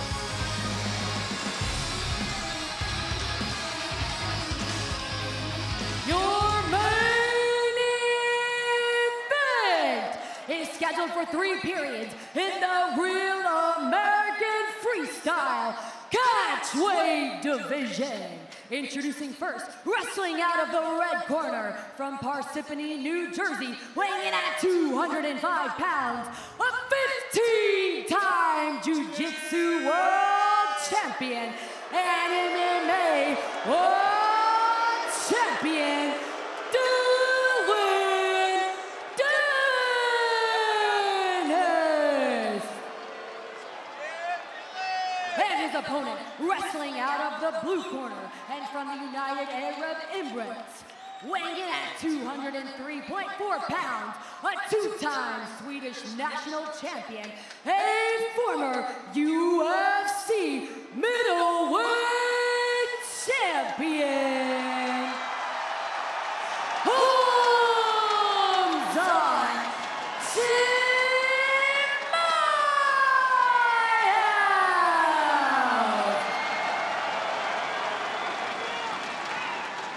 This main event is brought to you by Spartans.com, the official online gaming partner of Real American Freestyle. Scan now or go to Spartans.com to play. All right, Kurt. All right, Shale. It is time. Chimaev on an RAF mat. Yes. I am so proud right now to be part of this. That walkout was awesome. That was unbelievable with that pyro.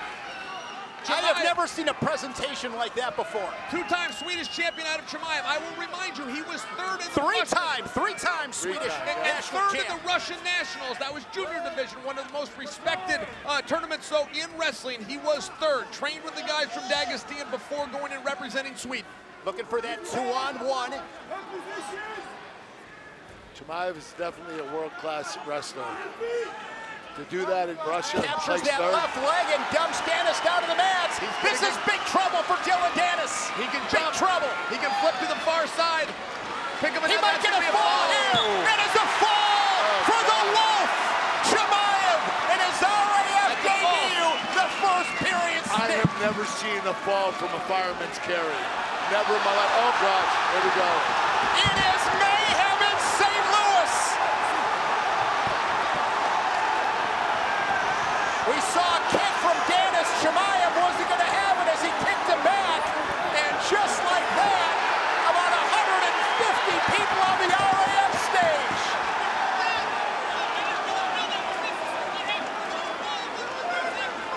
I saw Danis kick Chimaev, and then Chimaev kicked him back.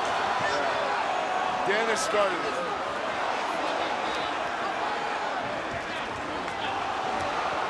Things are continuing as we try to calm the temperature. Guys, this is something we could do without. The bad sportsmanship, this is not a good reflection on wrestling. No, we didn't need that. And what has been a phenomenal night. It has been a fantastic night. I don't want to let this take away from what a night it has been. And here's what happened.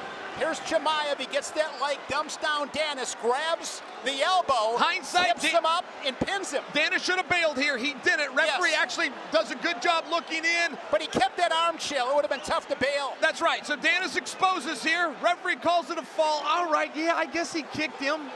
I guess. I mean, this thing went from 0 to 100 in seconds. I think the reason was Danis wouldn't let go of Chimaev. He was hanging on to his leg, and Chimaev wanted to get off of him. All right. And he kicked him, and then Danis kicked him back. So it was kind of both of their fault. I don't disagree, Kurt. I don't know where all these other knuckleheads came from, though. I don't know where the other 100% tough guys that wanted to jump in there came from. We could have done Shane without Sparks, that. Kurt Angle, and Shale's son. And as I mentioned before, it's been a fantastic night. I agree with you, Kurt. Not a great reflection. Not a good reflection, no. This is not, it's something that RAF does not want to deal with. Well, they don't deserve it. I mean, not for nothing. I put myself in this, but I would like to be up there right now interviewing Chimaev. I would like to know his thoughts on Tsarukyan versus Colby next month, his thoughts on the return of Askren, his thoughts on Bo Nickel, who's, by the way, waiting to welcome him here. We're not going to do any of that now. We're going to just clear the stage, fade to black, and roll the credits. We did not need that, Sparks, and I blame you. Sparks, what was it that you did to prevent that? What did you do to stop those actions? You could have ran out on the mat. Let's get the official decision from McKenzie. Here is your winner by fall, Khamzat Chimaev.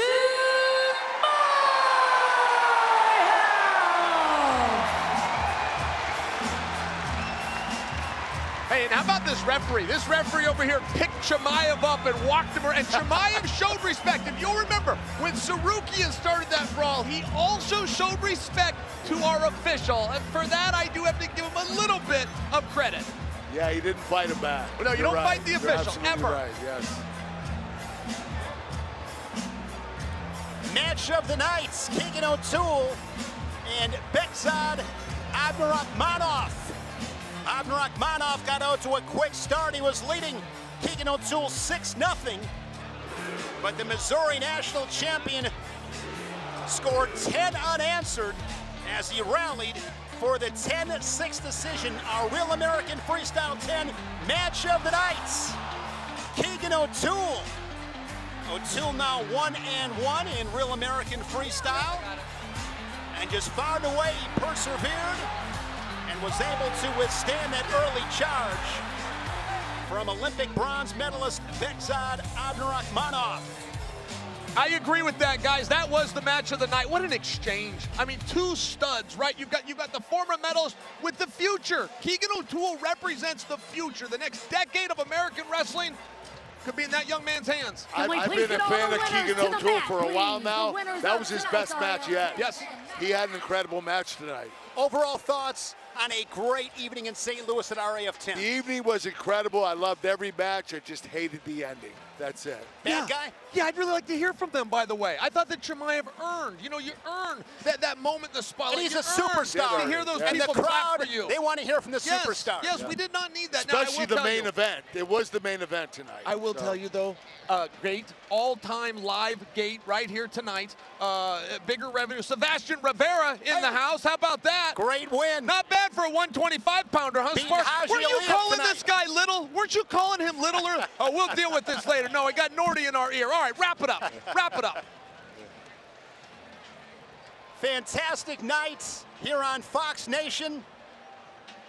On July 11th, RAF makes its international debut in Tbilisi, Georgia, with one of the most decorated cards in wrestling history, featuring 8 Olympic gold medalists, more than 20 world medals, and athletes from 10 countries. Develishvili versus Cejudo, Snyder and Aliyev. It is a fantastic card. Some great matches. You do not want to miss it. Scan the QR code now for ticket information. RAF, Georgia.